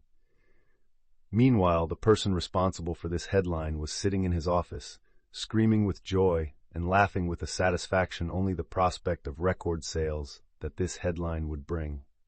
Morgans, seated in his chair, contemplated the images with a shrewd gaze. "Monkey D. Luffy is, without a doubt, the star of the moment," he declared. "We will not miss any of the moves of this young pirate and rising rookie. He is redefining the rules of the game at sea, and we will be there to document every step, every victory, every challenge. Everything will be documented and published." Morgan had already directed his attention to the young pirate in the East Blue. His audacity and strength demonstrated were a clear representation of his potential. And Morgans was becoming increasingly interested in the pirate. After the events of Logatown, he had already been tracking the crew's route, and after Alabasta, he had placed employees on all the nearby islands to start reporting on the crew's activities. He was almost losing hope of finding them in these waters when they finally emerged, destroying underworld bases on several islands, fighting an admiral and escaping, causing a gigantic explosion at sea. Although Morgan did not know what happened, it was probably an enemy faced by Luffy. Then in Jaya, things got really interesting. Morgan was surrounded by images of Luffy fighting against Jack and Doflamingo while that Enel fought against Pajon. There were images of Luffy transformed in his final phase, striking Jack in the air. "This is so fantastic. It's a shame I could only publish a few photos. I wanted to publish them all." Morgans laughed as he looked at the cover photo, and then a few more photos with Luffy stopping Jack using his arms in transformation level 2, a photo of him staring down the enemy forces before the fight, and another photo of him in his colossal form, in the middle of the destroyed city, sending Jack flying with his breath of purple flames. He laughed and looked at other photos on the table with satisfaction. "You haven't seen anything yet." Morgans proclaimed to himself and continued. "Tomorrow's story is going to shake the world even more than it already is." His confidence in the news that was to come made his eyes gleam. On the table, there was a photo of Yamato, one that would be published in the newspaper the next day. Chapter 191, World React 02, Third-Person POV. In several locations at sea, new word. In the New World, a kingdom seemed gloomy with the news, or at least part of it. "Doflamingo has been defeated," shouted a toy in the middle of the street, joyous over the defeat of the man responsible for losing everything. "This," commented a frightened citizen. "Doflamingo was captured on the other side of the Grand Line? How could this happen?" screamed another. "He's a Shichibukai and our king. Look who captured him. It's that evil pirate, Monkey D. Luffy. It's not the first time he's done this. Can't anyone stop him in that sea? He also captured an official member of Kaido and defeated a calamity. Isn't this a declaration of war?" Another spoke. "What's going to happen? Will Doflamingo's men act?" "Of course they will. They'll never let this go, but I doubt they can do much. This pirate even defeated Jack." Meanwhile, in the palace, the atmosphere was quite gloomy with all the crew members of Doflamingo's pirates, the Don Quixote pirates. "This is bad," Buffalo shouted. "Damn that straw hat, I should have been the one to defeat the master." Baby 5 shouted. We must act, Pika said with his high-pitched voice, making some present try not to laugh at it. But can we fight against him?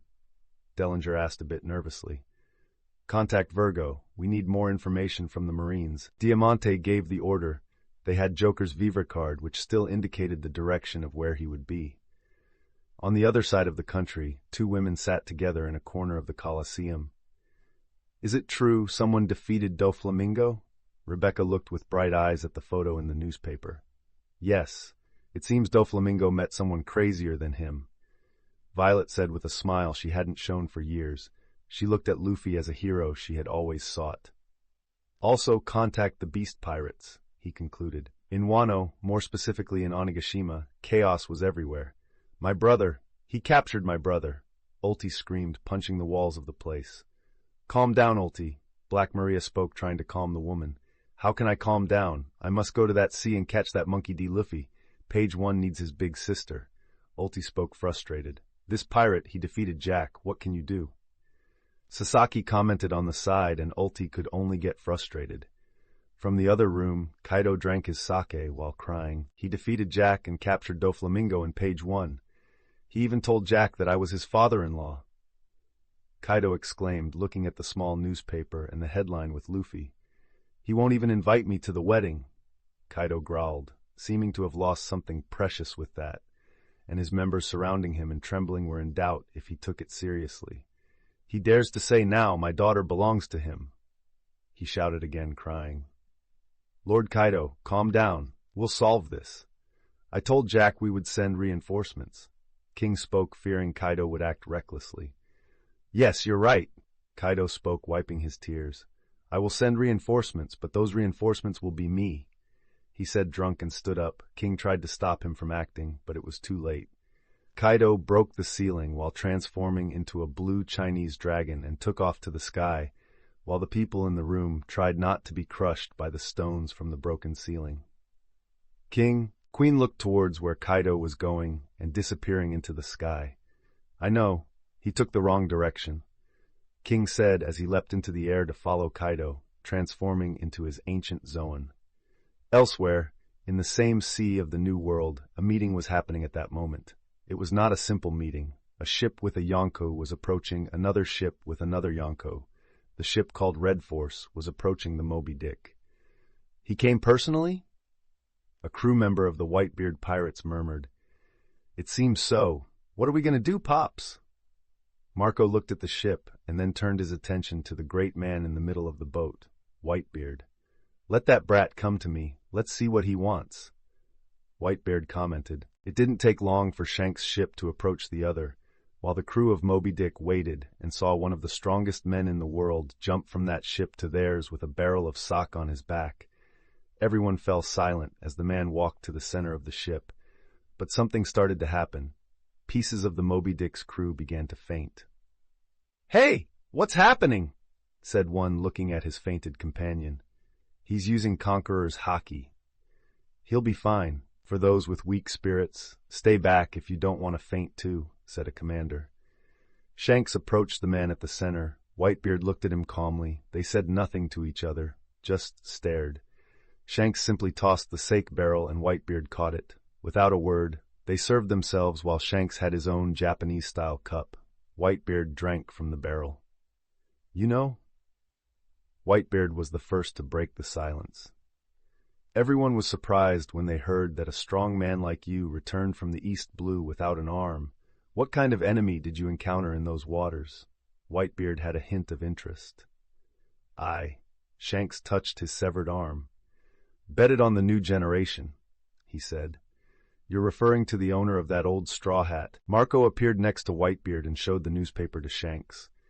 It seems he's been quite active lately. He's practically declaring war with Kaido.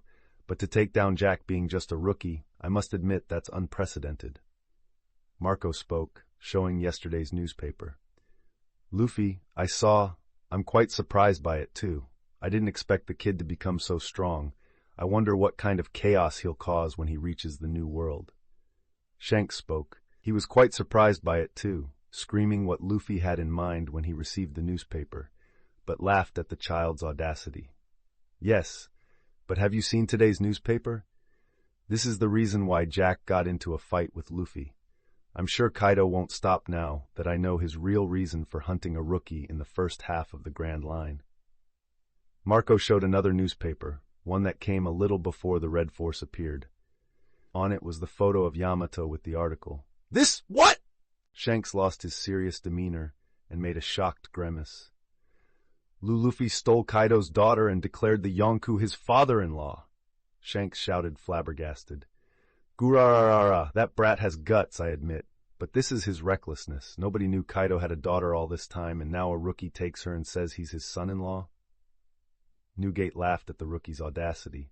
This is unexpected. Luffy has always been reckless. Should have figured that this would reflect on women as he grew up. Shanks commented. Anyway, Shanks drank his sake once again. I didn't come to talk about Luffy, but about his brother. Shanks returned with his serious face. What about my son? Whitebeard asked with a sharp look. Tell Ace to return. Blackbeard is more dangerous than you imagine. Something bad will happen if Ace continues with his hunt, and knowing him, he won't ask his brother for help in paradise. Shanks spoke seriously. You want to know better how I take care of my family? Whitebeard spoke in a sharp tone that even made Marco step away from the two. You know something bad is going to happen, Whitebeard. Send him back before it's too late. Shanks insisted. Whitebeard did not respond. There would be no more conversation between them.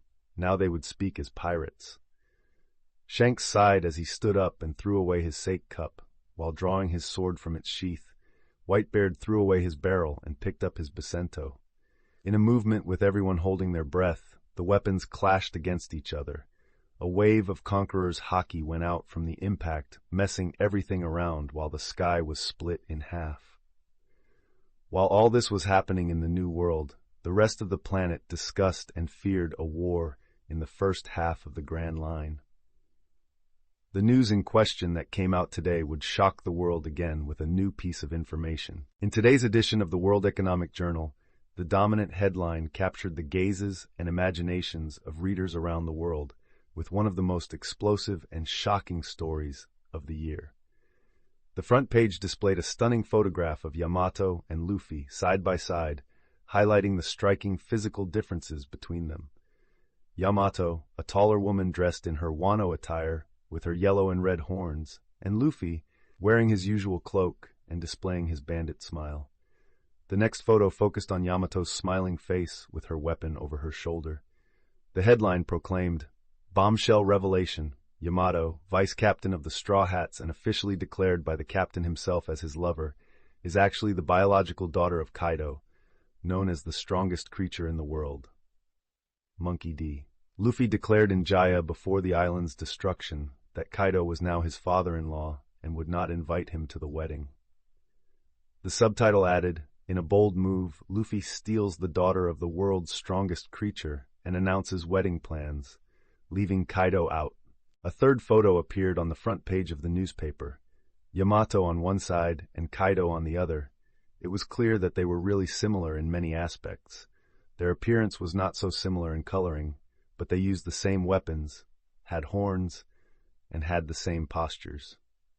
This revelation was not just limited to the disclosure of Yamato being the biological daughter of one of the world's most powerful people, but how the Straw Hats seemed to want a war against a Yonkou even before arriving in the New World.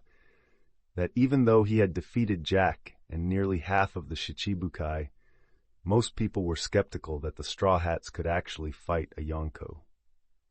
The rest of the newspaper talked about Luffy and his journey with Yamato, how they already seemed to be together, leading to speculation that Yamato had run away from her father and met him in the East Blue, and joined up to form the crew and have a romantic adventure. Many forces in the world were watching this with caution. Defeating and capturing a crew member was one thing, but stealing Kaido's daughter was a completely different matter that no one knew until then. The doubts about why Jack had entered paradise or why he had come into conflict with the Straw Hats were unraveling with this new information. Now they understood why the Beast Pirates had made Monkey D. Luffy a target. Meanwhile, 10,000 meters in the air, Yamato was fighting against Kuina, with both transformed into their mythical zones in an ice versus ice battle while changing the landscape of that side of the upper garden. After the fight, the two took a break in the transformed glacier environment. Suddenly, Yamato sneezed strongly. "You're not cold, are you?" Kuina asked in an amused tone. "Of course not. Someone must be talking about me," she commented, scratching her nose, unaware that the whole world was talking exactly about her. Chapter 192, Boa Hancock 01, Third-Person POV. Calm Belt, First Half of Grand Line. As the world was shocked by the revelation of Yamato being Kaido's biological daughter, on an isolated island in the Calm Belt days later, where the waters are known to harbor fearsome sea monsters and unpredictable currents, with its islands hosting powerful animals, Luffy and Enel had found a perfect refuge for uninterrupted training.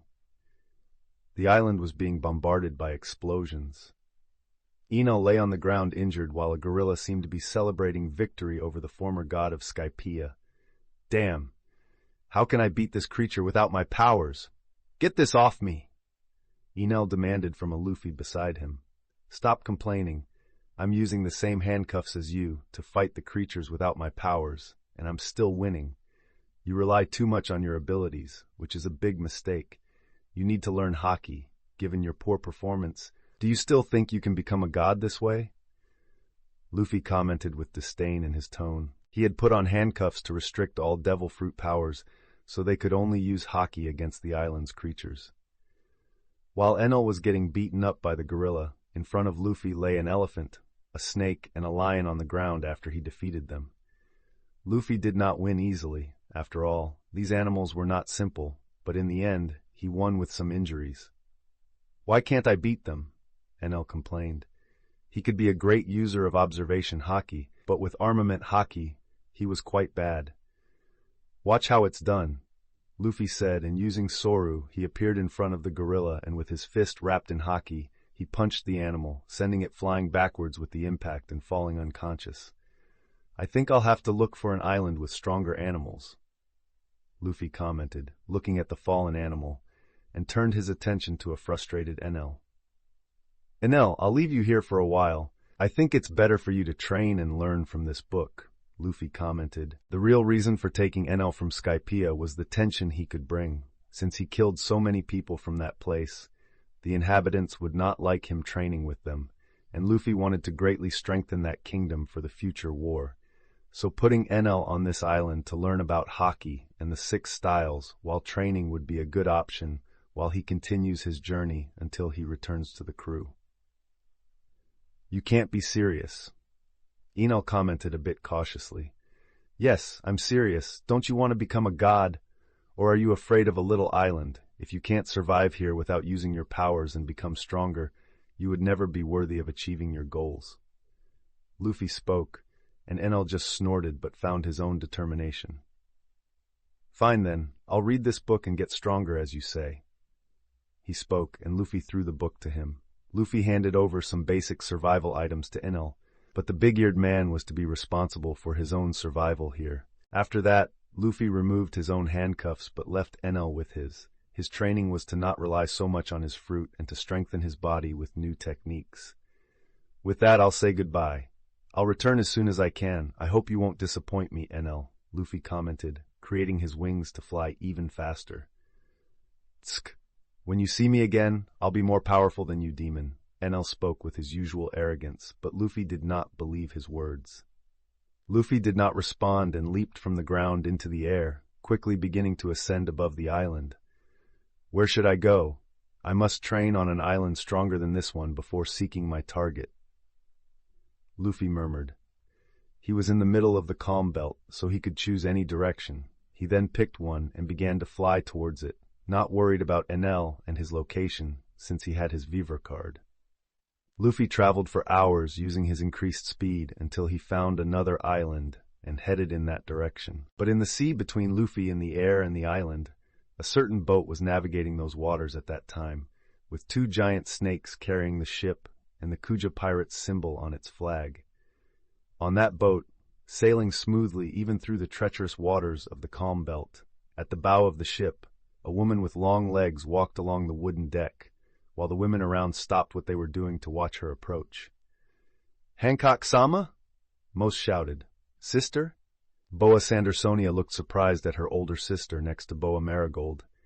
"Is something wrong, sister, for you to come out of your room?" Marigold asked curiously. "Someone is approaching." She commented with her arrogant tone and looked up at the sky, where Luffy was flying at high speed.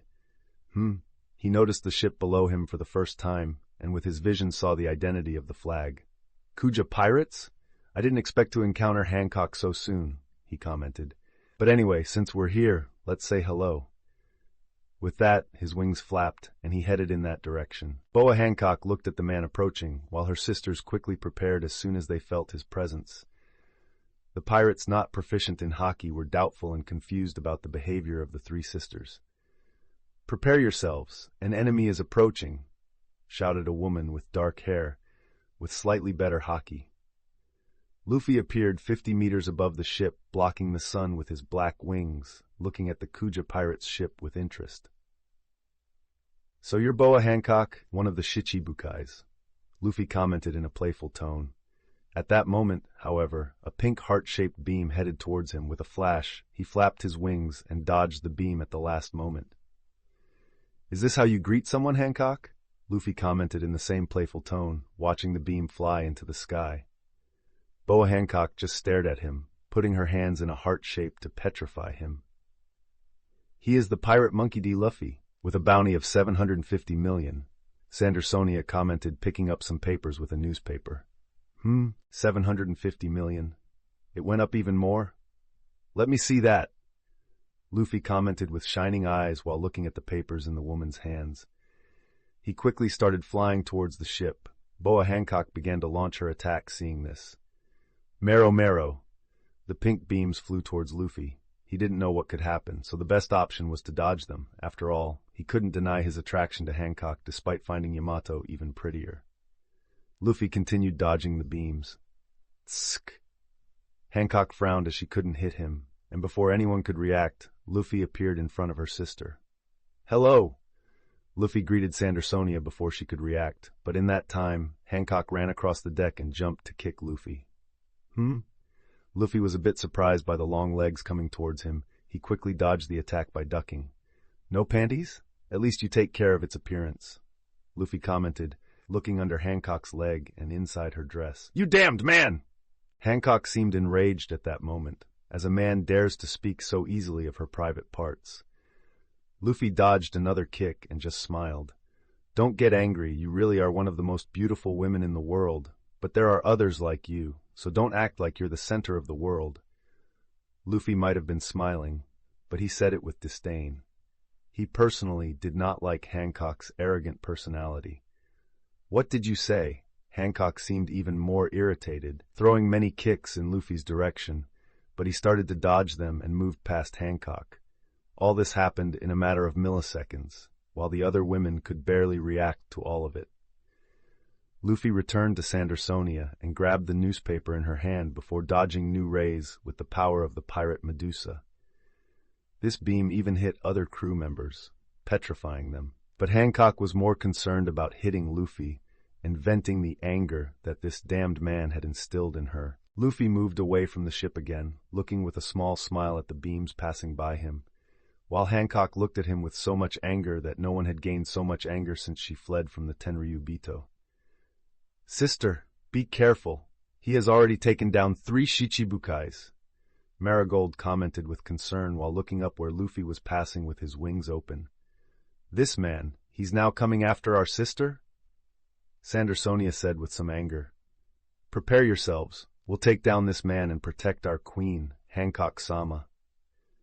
The Kuja pirates who were not petrified went into combat mode, ready to face Luffy, using bows and arrows. "This damned man, how dare he? How does he treat me this way? I am the most beautiful woman in the world." She was angry and thought about approaching the man differently. She replaced the ugly face of hatred with something more seductive. "Beautiful man, couldn't you come here to speak with this beautiful woman?" she said, striking a unique pose. "Sister, he's not looking at you," Sandersonia commented with hesitation. Hancock had her eyes closed while tossing her head back in her pose, When she opened her eyes, she saw the man looking at the newspaper with interest, completely ignoring her. "How dare he again?" she said, frustrated. Meanwhile, Luffy was looking at the newspaper and 2 new wanted posters. "This is interesting. There's yesterday's news about my fight. This picture turned out great," Luffy said, laughing, looking at the photo where he was dragging Doflamingo and page 1 in a state of defeat in the middle of the destroyed Jaya by their fight.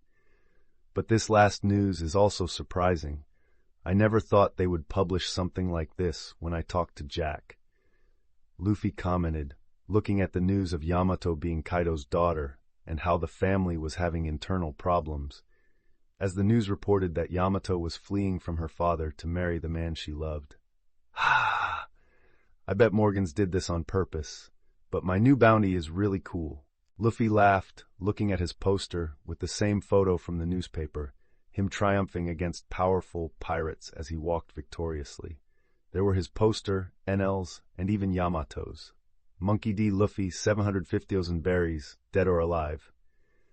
Luffy dragging Doflamingo and page 1 in defeat amidst the destruction of Jaya by their fight, and Jack.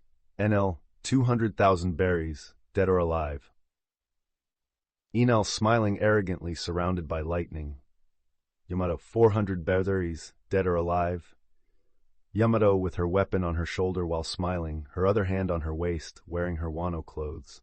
Chapter 193, Boa Hancock, third person POV. Calm Belt, first half of Grand Line. As Luffy flipped through the newspaper, completely absorbed in his own bounty and the news, utterly oblivious to the chaos he had instigated on the Kuja pirates' ship, Boa Hancock experienced a level of fury she seldom felt towards a man. In all past instances, she could simply turn them to stone, but this pirate was faster than she was, which already infuriated her, and to see herself being ignored. A vein appeared on her forehead. The pirate queen, known for her beauty, considered to be the most beautiful woman in the world, was not accustomed to being ignored, much less scorned. "How dare he ignore my presence, my beauty?" Hancock murmured to herself, her eyes fixed on Luffy with a burning intensity. The other pirates, noticing their queen's indignation, quickly rallied to her defense, hurling a barrage of insults towards the carefree pirate. "Despicable!" shouted one of the younger pirates, a hockey arrow ready on her bow. "Insolent!" echoed another, as she prepared her own attack, determined to protect their leader's honor. Hancock, trying to maintain an appearance of calm and control, raised a hand, signaling her subordinates to calm down. "Leave him to me," she said, her voice a mix of calm and coldness. "This man, this Monkey D, Luffy will learn to respect the most beautiful woman in the world." "Sister?" One of her sisters looked towards Hancock cautiously. After all, she knew Luffy was not a common enemy they would encounter in paradise. Without saying anything more, Hancock advanced towards Luffy, determined to subjugate him. She began to leap into the air, using the Geppo technique she had learned on her own. I believe she cannot use Geppo, but I think it's a technique that can be added to her here. Meanwhile, Luffy was oblivious to a scorned woman approaching him, as there was a flurry of complaints on the ship below. Luffy remained focused on the newspapers in his hands. He laughed loudly, his joy at seeing new bounties as his laughter spread through the sky. 750 million, huh? That's amazing. But why didn't it reach 1 billion? He asked curiously, his expression becoming a bit disappointed. I defeated a billion bounty pirate, that's not fair. His joy turned into complaint. What's that? He diverted his attention from the newspaper, feeling a danger approaching with his developing observation haki. He looked down and noticed Hancock approaching with hatred in her gaze. Why is she so angry?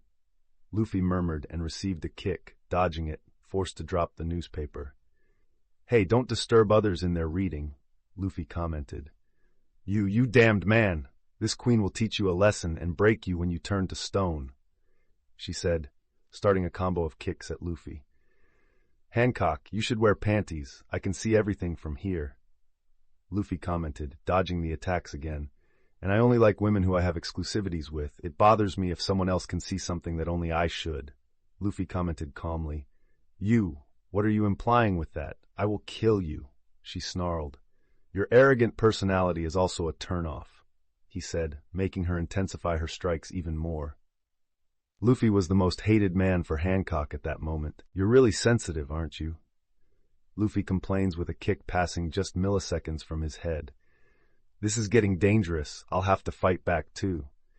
He comments internally as his arms wrap in haki and began to hit Hancock's feet with his attacks, forming a fight of punches and kicks. With haki, at least, he wasn't turning into stone. Luffy, on the other hand, used his agility and haki ability to dodge and counterattack, his punches targeting Hancock with precision.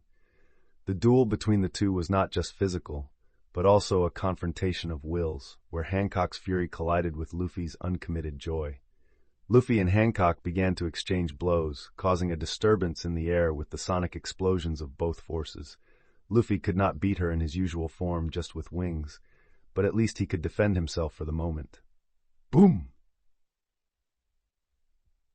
As the two continued to fight, the confrontation became increasingly intense, both moving like shadows, their limbs in motion as if they were dancing in front of each other. The Kuja pirates were in shock, while Hancock's sisters were deeply concerned about how the fight was progressing, as the man seemed undeterred by the woman known as the most beautiful in the world.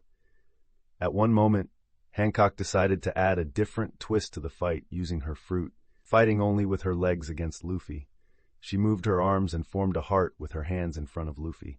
Seeing this, Luffy was quite surprised, knowing he could fall right there to this point-blank beam, as Hancock wouldn't let him escape easily. "Mero Mero no mi." Hancock, smiling triumphantly, noticed a change in Luffy. A burst of purple flames occurred, and she was thrown backward as she launched her beam. The sound of flames covered the sky, and Hancock's beam went straight to the center. Hancock frowned, looking at a spot inside the flames where her attack hadn't reached. Luffy had managed to escape her point-blank shot. When the flames dissipated, a Phase 2 Luffy was shown to all, his body having changed. "So this is your mythical zone," Hancock commented, not foolish enough to be unaware of Luffy's powers. This pirate was taking down all the Shichibukais, and she had to be cautious with him too after the news of Doflamingo and Jack's fall. "That was close," Luffy commented while in his transformation. He looked at Hancock and cracked a small smile. In an instant, he advanced directly towards the pirate empress, wanting to test her strength. Luffy dodged the Mero Mero no Mi beams as he approached. Hancock had no choice but to face him head-on. Once again, the fight between arms and legs began anew, but Hancock found some difficulty in combating her enemy now, though it wasn't so visible to the eyes of others. The Kuja pirates, still shocked on the ship below, raised their thoughts seeking answers. "Can a man transform into this purple thing?" One of the younger ones asked, looking bewildered. "How can he move so fast?" exclaimed one of the older ones, her eyes wide in surprise as she followed the nearly invisible movements of Luffy and her empress. "Can he really fight on par with our queen?" Another fangirl couldn't help but exclaim. For her, Hancock was invincible, and no one could say otherwise. Some of the younger pirates began to scream in support of their queen. "Finish him! Finish that man, Hancock-sama! Show him the power of the Kuja pirates!" Meanwhile, the more experienced exchanged worried glances with Hancock's sisters, aware that the fight was not so simple. With every move of Hancock, trying to corner Luffy with her love rays, the crew reacted with palpable tension. And when Luffy used his increased speed to dodge, a murmur of astonishment swept across the deck of the ship. Luffy's flames began to affect the women on the ship, forcing them to start moving away from the hot flames intensifying in the sky. "I think your crew will be in a bad state if we continue our fight here," Luffy commented while punching Hancock's feathers, launching an explosion with a radius of armament haki around them with a shock explosion. Hancock didn't say anything, just continued trying to get through the man's defense while he attempted to hit her so she would turn to stone. Luffy backed away a bit and looked towards the island he had already planned to go to anyway, before flapping his wings and flying in that direction. "Do you intend to flee from this Empress?" Hancock practically shouted, watching Luffy move away. She would not let this happen. Still boiling with rage for having been challenged and, in her perception, disrespected by this man, she was not willing to let Luffy escape so easily. Though she recognized he was strong, perhaps stronger than her, and in speed, he had already surpassed her, she was confident she could defeat him by turning him into stone. Then, using Geppo, she started to follow him in the air towards the island. She's following me. That's good. Luffy looked back to see Hancock stepping through the air trying to approach him. He wanted to talk to her alone, and now he would have a chance.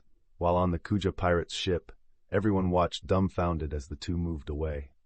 Luffy flew over the island and found a deserted beach on the other side with ample space to fight without affecting the beasts within the forests, and this would give time until the Kuja pirates could circumnavigate the island to reach them. Luffy landed softly on the white sand, turning to wait for Hancock, who soon landed elegantly near him, her expression still laden with fury, but also with a hint of curiosity about Luffy's intentions. Knowing the pirate had lured her here on purpose. "Damned man, why did you bring me here?" Hancock demanded, maintaining her arrogant composure. Luffy, with his characteristic ease, replied, "I think we were going too far back on the ship. Maybe here we can talk better, without everyone watching. I don't want to hurt you or your ship, or your crew." "Do you think you can do that?" she said angrily and charged at him. Luffy dodged her kick. He punched her in an opening, making her retreat several meters. When she was about to return to the fight and attack again, she realized Luffy was above her, as flames swirled like a tornado around his right arm as he clenched his fist to attack her. Hancock had to go on the defensive, seeing that she could not dodge him. The flames exploded before that beach, lifting sand all over the place. The explosion of purple flames exploded all over the place as Luffy canceled his transformation and maintained his human appearance. When the flames and dust settled, a Hancock appeared in the middle of a crater. She was fine while keeping her arms crossed in a defensive position. However, the same could not be said about her clothes, because she was completely naked. "I'm sure she's going to try to kill me without even listening after this, but I must say, she really is one of the most beautiful women in the world." Luffy comments, looking at Hancock. He was right. Hancock had never experienced such humiliation since she left her life as a slave. She had been ignored, mocked, and now humiliated by this man. She wanted to kill him once and for all because now he could see the mark on her back. So now she would kill him mercilessly as she looked at him with eyes filled with hatred. Chapter 194, Boa Hancock, 03 Third-Person POV, Calm Belt, First Half of Grand Line. I'm gonna kill you." Hancock was so enraged that her haki began to emanate from her body. Seeing this, Luffy expanded his haki as well, and the energy was released against Hancock's energy that spread throughout the beach.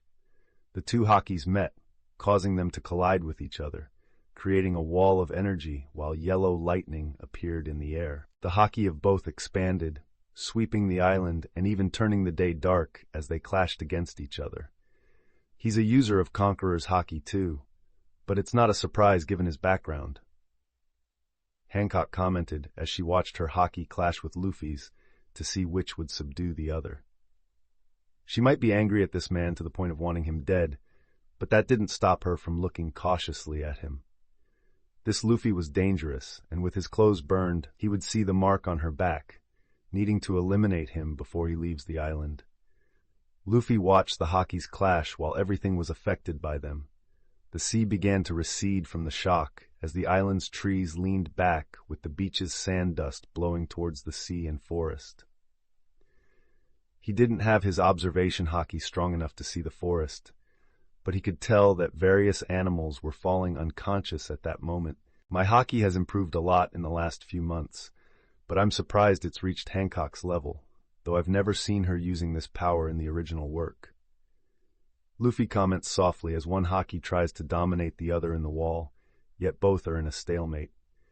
"We don't need to continue this, Hancock. Neither of our hakis will win over the other, but even if one does, nothing will change." Luffy declares out loud, since even if one of them wins the haki at this moment, neither will be affected by the other. "Shut up!" Luffy heard the naked woman growling at him regardless of her current state and looked fiercely. "I'm not your enemy. I did this for a purpose. Can you hear me?" Luffy comments, "I said to shut up." Hancock screams, and with super speed she advances towards Luffy while her body was still naked. Luffy sighs as he sees the woman coming towards him, but he can't help but be amazed by her bouncing breasts. "It's a good view.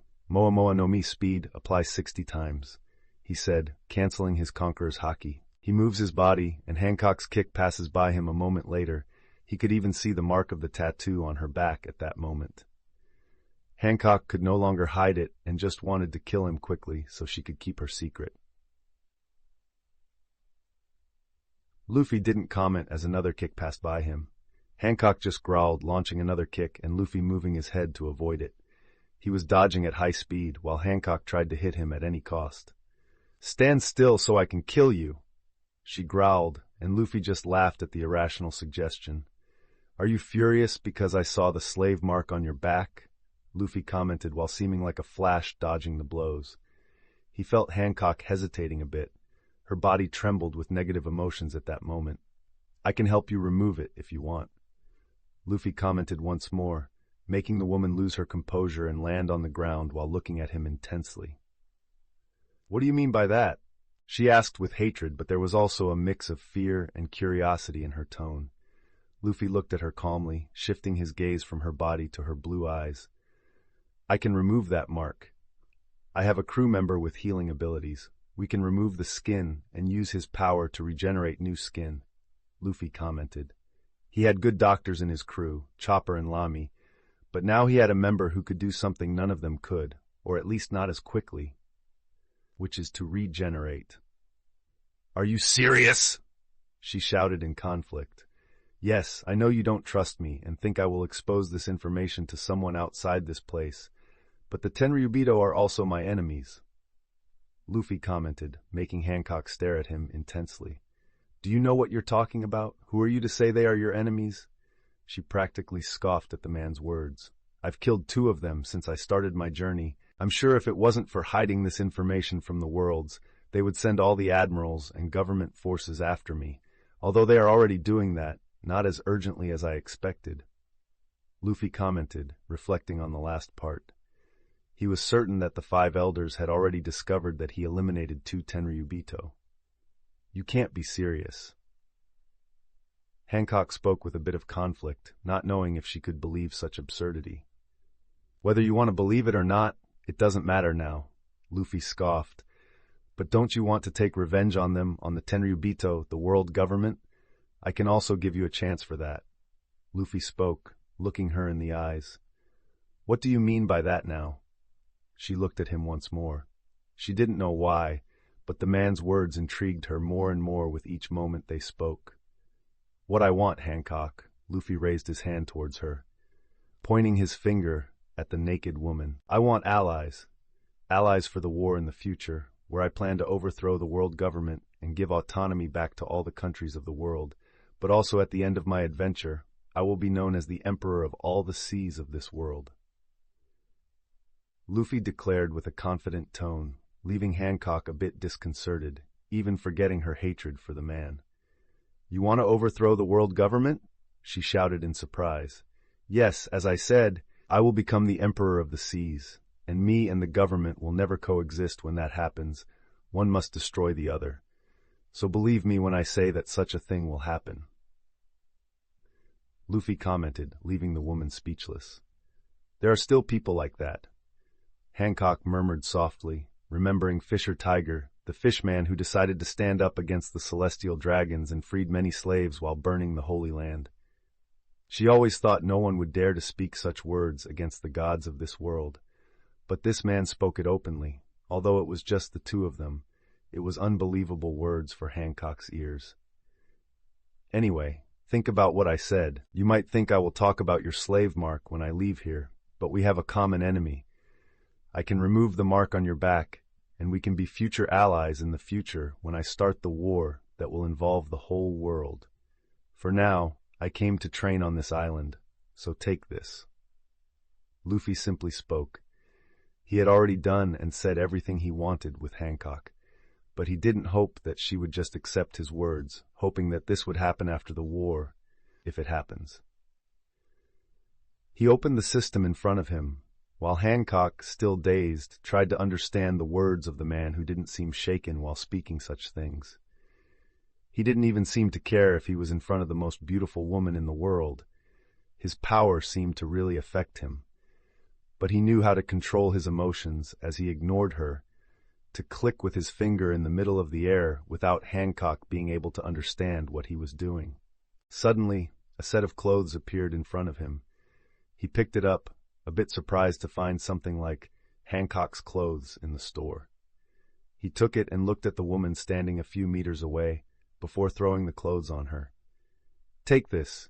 Your crew must be arriving soon. Let's say goodbye, as I wanted to come to this island even before meeting you. I'm on a training journey. Think about what I said, and we'll meet in the future." Luffy commented and started walking towards the forest, thinking he should first make a camp while the animals were likely still passed out in the forests.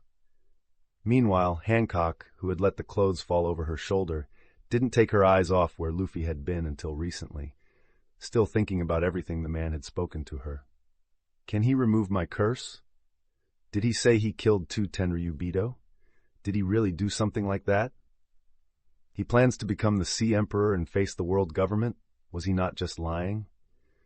He's planning a world war? He wants this empress as his ally? Where is he? Hancock snapped out of her thoughts and looked to the side, as Luffy had started walking towards the forest without caring about her any longer. He didn't even care about the beauty of this empress? She murmured in the end. Luffy walked through the forest looking for a suitable place to set up a camp for the coming weeks. He felt a presence by his side. At least there was no longer the hostility from before, and he didn't need to worry about someone attacking him now. But that didn't make the woman any less arrogant. "Wait, you damn man. I need to talk to you before I decide whether to kill you or not, since you've seen all the secrets of this empress," she said by his side. "Do you at least want to talk? I'm willing, but don't interrupt my training." Luffy shrugged and continued walking ahead, making his way through the brush. He could burn the place down, but he took his sword still strapped to his waist and began cutting vines. "Ha ha! What would Goldie Roger say if he saw me using his famous sword to cut grass and make a path through the brush?" Luffy thought, laughing inwardly. "You can't treat this empress this way. Damn man." She continued with a tone of hostility, but at least she wasn't trying to kick Luffy anymore, even though he was just inches away from the naked woman. "Hey, at least put on the clothes I gave you. If you stay like that, I'll think you're trying to seduce me," Luffy commented, looking into her eyes and then at her body. "Not that I'd find that bad," he said with a grin like a rogue, looking at Hancock, who blushed and realized she was still naked. How can he act so calmly and even be bold? Hancock commented while stopping to put on the dresses, which she found so similar to her own, wondering how Luffy managed to get something like that. Soon after, she was following the man, asking so many questions and becoming frustrated because he still ignored her and treated her like anyone else, while finding a place in the middle of that island. Chapter 195, Boa Hancock Zafor, third-person POV. Calm Belt, first half of Grand Line. The Kuja pirates' ship began to land on the beach where the fight was happening. "Where is Hancock-sama?" an Amazon asked worriedly. The beach was heavily devastated from the fight between Hancock and Luffy, and as they were coming to this side of the island, they felt the clash of conquerors' haki. "You all stay here. That man is not an ordinary pirate. He even faced off against the older sister's haki. Sandersonia and I will check the situation," Marigold said, and the two immediately jumped from the boat onto the beach. "Be careful," the women shouted from the ship. "They're in the forest," Sandersonia commented. "Strange. No more fighting?" Marigold whispered. "Something must have happened. Let's hurry," Sandersonia said with a tone of concern. The sisters entered the island, and it didn't take long for them to feel the presence of the two further ahead in a kind of spacious clearing. Marigold wondered if she was correctly sensing their presence with her haki. "Let's check and see if it's really them," Sandersonia spoke, frowning. They finally arrived at a place where there was a kind of camp that Luffy had set up with a tent, a bonfire, and a pot on the fire. The sisters had already found this strange, because the man had done something like this not long after being in a fight with Hancock in a battle where their older sister tried to kill him. However, as soon as they saw the next scene, they opened their mouths and their eyes widened. The man, Monkey D. Luffy, was sitting with a bowl of soup in hand, while Hancock, dressed in different clothes, was sitting close to him with another bowl in her hand, but she seemed not to be eating. She appeared to be yelling at the man with a tone of anger. "Tell me, you didn't say anything before. Answer before this empress turns you into stone. Damn, man!" Hancock had veins on her forehead and struggled not to kick Luffy at that moment, while the pirate in front of her refused to keep explaining himself all the time. "Stop talking. Just eat your food. I had to pay a lot for the ingredients." Luffy shrugged while putting a spoon of his soup into his mouth. "You damn!" Hancock shouted, and she moved her leg without leaving the spot, and Luffy simply moved his head to avoid the blow. "Stop being annoying. How are you going to get married with that kind of personality?" Luffy commented, putting a second spoon in his mouth. Sandersonia and Marigold looked at their enraged sister at that moment, while she had veins on her forehead, white eyes, and her hand trembled with the carefree words of this man. "Sandersonia, what are we seeing, sister?" one asked without taking her eyes off the scene. "I also want to know, sister," the other replied, lost. "I think this needs more pepper." Luffy commented and looked back at the two sisters. "Do you want some too? Your sister here is wasting my food and breaking several utensils. I hope you behave better." Luffy commented, and Hancock next to him broke her pot with her soup. The two Snake sisters didn't know what to say. They had never seen their older sister treated in that way. The man seemed clearly afraid of her ability, but he didn't behave like a man in love and even mocked Hancock. A moment later, the two sisters found themselves joining them as they sat on some wooden benches while Luffy served his dish. Hancock was beside him with her arms crossed and eyes closed, clearly in a bad mood. They still didn't know how to react to this, conflicted on whether they should eat the soup prepared by the man or ask for guidance from their sister, sitting at a distance, unwilling to talk to anyone. "Sister Sama, what's happening?" Marigold broke the ice. Hancock took a while to respond and opened her eyes, still in a bad mood. "He saw my mark," she commented with a calmness that Hancock only spoke with when she was serious. This made the other two sisters turn pale. It didn't take long for them to stand up and get into a combat stance against Luffy. "What? We must eliminate him!" they shouted.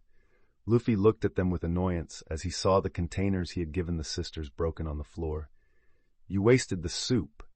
Does none of you have any manners with food?" Luffy commented with a certain anger. The sisters paused for a moment, and their eyes went to Hancock, who had closed her eyes again. "Sister, shouldn't we kill this man?" Marigold asked, lost, as her sister seemed not to care that the man had seen the slave mark. "I tried, but I couldn't. This damn man, said he could remove the mark," she replied. "What? He can do that?" They turned back to Luffy, trying to ignore the sisters because he wanted to beat all three of them at that moment.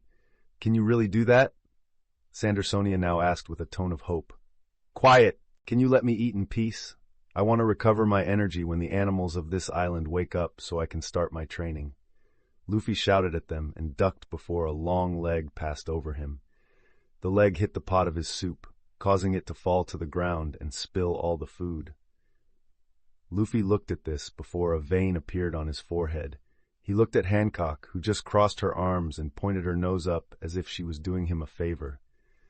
"You damn woman, I'm going to beat you for this." Now Luffy had become irritated. "Come at me, you damn man. Who do you think you are to talk to my sisters like that? And the soup wasn't even that good." Hancock spoke arrogantly and then lifted her leg and kicked Luffy's fist that had gone in her direction, with the pirate's irritation exceeding the limits. Boom!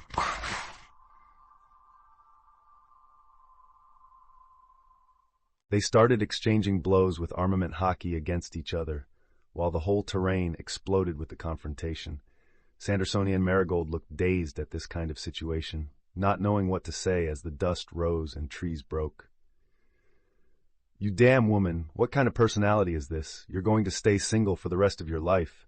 Your fruit should be called the fruit of arrogance instead of the fruit of love. Luffy shouted. This Empress has decided. You're going to die, you wretched man. You are the worst man I've ever met, and that's saying something since all men are despicable. Come then, I didn't want to do this, but you've irritated me. I'm going to beat you until you become a sweet woman. Luffy shouted. I'm going to turn you into stone and break every piece of your body. Hancock replied angrily. Bring it on. I'm going to kill you. Boom! Boom! Boom! 20 minutes later, the fight finally calmed down. Hancock sat beside her sisters while Luffy was making another soup, glancing occasionally at Hancock with a look of anger, while Hancock seemed to be mocking Luffy. This damn man, he's suffering. This Empress is unstoppable. Hancock whispered proudly while staring at Luffy, and her sisters seemed lost watching this scene while looking at each other. What should we do? I don't know, but if that man is telling the truth, wouldn't it change our lives? We should ask the older sister, Sister Sama.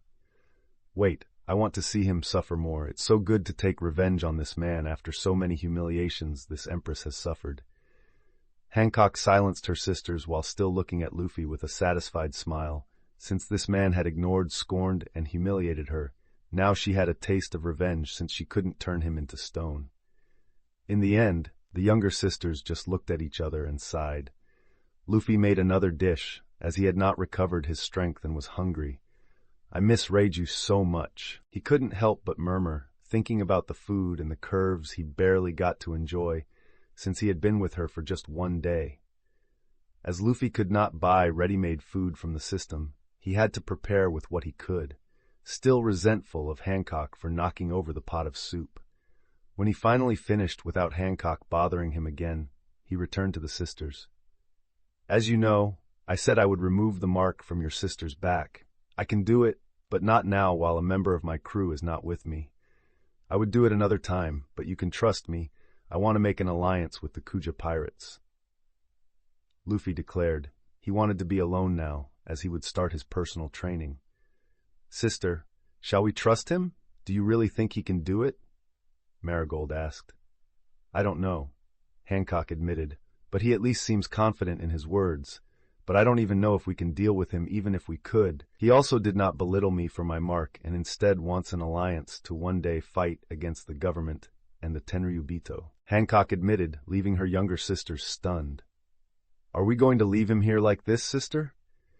Sandersonia asked worriedly, seeing that he knew of the slave mark. We have no choice but to let him go for now. Hancock spoke with disgust, standing up. Let's return to the ship. I'm a bit tired, she commented, preparing to leave. Seeing this, Luffy nodded, hoping to meet her in the future to honor his words. Well, you can think as much as you want, but don't worry, I'll keep my words the next time we meet. You can go now, as I'm going to start my training on this island for a while, so see you around. Luffy commented as he tossed his cape aside to stretch while displaying his athletic chest with his movements. His words stopped Hancock, who was on her way out. She slowly turned towards the man stretching. You're sending us away? Hancock turned her attention to Luffy at that moment. Luffy stopped his stretching and looked at her. Weren't you going to leave anyway? He said, confused. I was going to leave, but I don't need a man to tell me that. She spoke with disdain and started walking towards Luffy, who was still confused. Sister? One of her sisters asked Hancock, turning back to the man. I've decided I'll stay a bit longer, Hancock spoke. Hey, why? I'm training here. Weren't you going to leave? Luffy raised an eyebrow at the woman. I was going to, but not because a man asked me to. You think you can order this Empress around? Hancock put her finger on Luffy's nose and spoke arrogantly. She might even try to petrify him, but Luffy could be someone who would free her from the curse, so she'd risk trusting this pirate for the time being. I'm not ordering, just saying goodbye, Luffy commented. He hadn't said anything wrong. You did order, Hancock retorted. You and your damn ego, fine, do whatever you want. Luffy said with disdain. Are you ordering this Empress to stay by any chance? She countered, pinching Luffy's nose with her hands. Are you an idiot or something? Luffy retorted angrily, not liking that. Who are you calling an idiot? Turn to stone! Hancock shouted angrily. Shut up, you damn narcissist! You can be worse than me, Luffy retorted. Boom, boom, boom. Sandersonia and Marigold once again looked lost at that, while Luffy and Hancock exchanged blows again while destroying that part of the forest. Chapter 96, Boa Hancock 05, Third-Person POV, Calm Belt, First Half of Grand Line. This Empress has made up her mind. She will stay here because she wants to, and no man will command her, Hancock declared as she walked through the forest. You could stop being so annoying, Luffy commented, dissatisfied by her side, beginning to regret his decision to come to the Kuja pirate's ship at this moment, unaware that he would have this thorn in his side while he trained hockey on this island. Who are you calling annoying, damned man? Hancock exclaimed as she kicked a stone, shattering it with her anger. Luffy attempted to ignore the woman as he continued walking through the forest. Hancock's sisters were lost a few meters from the two, wanting to return to the ship with their older sister, but she seemed to be behaving strangely, having never seen her interact with a man, though this one didn't seem to enjoy her company. You can go back. I will stay a bit longer and train with this man as well. Because this Empress is interested in the training, she spoke arrogantly, striking a pose. Marigold looked at her sister. What should we do? I don't know. But if we leave our older sister, will she be okay with this pirate? Speaking of the pirate, the sister spoke and looked towards Hancock's side where Luffy was supposed to be, but as Hancock struck her odd pose, Luffy ignored her and continued walking into the forest. Hancock also noticed his absence. This damned man, he's ignoring this beauty. Hancock growled and started walking with heavy steps and a strange gait towards where Luffy had disappeared into the forest. Luffy had encountered a giant lion. He paused for a moment as he observed the animal without hiding his presence. The lion noticed him and growled at Luffy. How should I start my training? He murmured, looking at the beast, not wanting to use his fruit, and was about to put on his sea-stone handcuff at that moment. But a narcissistic woman emerged from the forest behind him and flew at the lion, kicking the creature and turning it into stone. Luffy looked at the stone-transformed lion and then at the woman who landed in an odd pose, waiting for him to praise her, while she held her handcuff in hand. You took too long to deal with a small beast. Were you scared? Don't worry, this Empress will help you, Hancock taunted, as if he needed any help dealing with the animals around him. Luffy, with a vein on his forehead, thought it would be a good idea to teach this woman a lesson. He approached her as he saw another group of lions emerging from the forest, growling at them. Of course, how could I deny the world's most beautiful woman? Luffy spread his arms and pretended to approach Hancock. It seems you finally recognized the beauty of this woman. Hancock seemed to have won a sort of premium seeing Luffy's reaction and pointed at herself with pride. Hancock felt something on her wrist and opened her eyes to find herself handcuffed with sea-stone. Luffy appeared in front of her with a mischievous smile.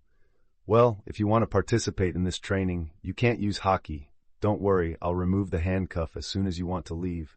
Until then, good luck, Luffy said, still keeping his mischievous smile. What have you done, you damned man?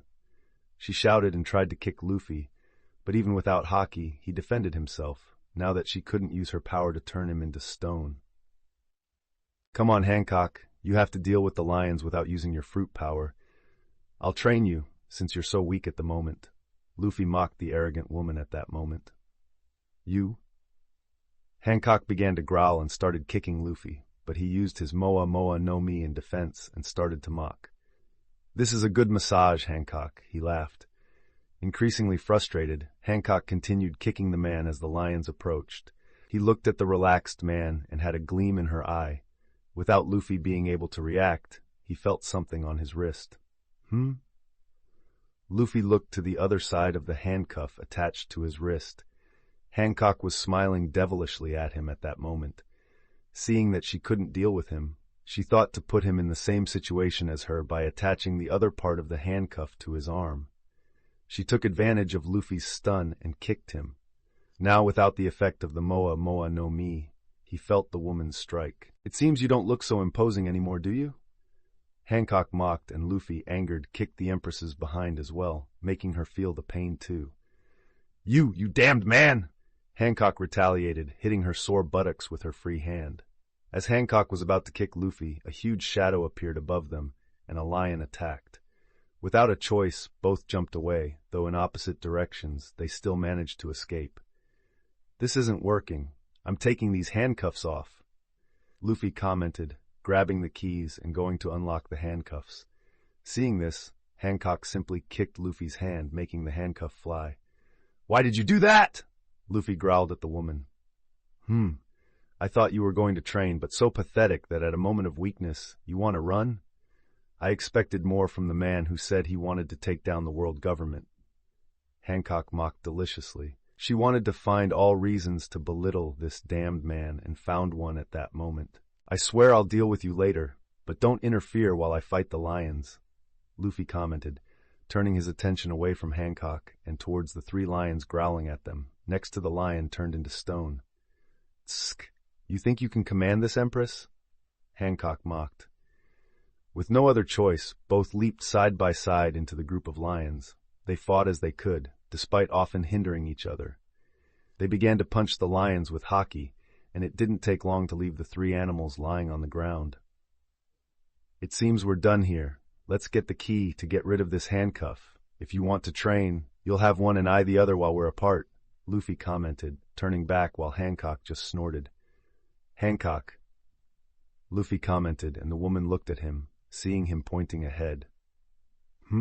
She looked in that direction and saw some kind of ferret that had emerged from the ground. It was a strange mole, but what was more shocking was that the mole had taken the handcuff key and looked at it with eyes shining like a treasure. This can't be that bad, can it? Luffy commented more to himself than asking Hancock. This Empress has a bad feeling. Hancock murmured, stunned. Before they could react, the mole sank into the ground with the key. Luffy. Hancock. They remained silent, no longer sensing the mole with their observation haki. Both turned their heads to each other and looked at each other for several moments. I don't want to be stuck with you.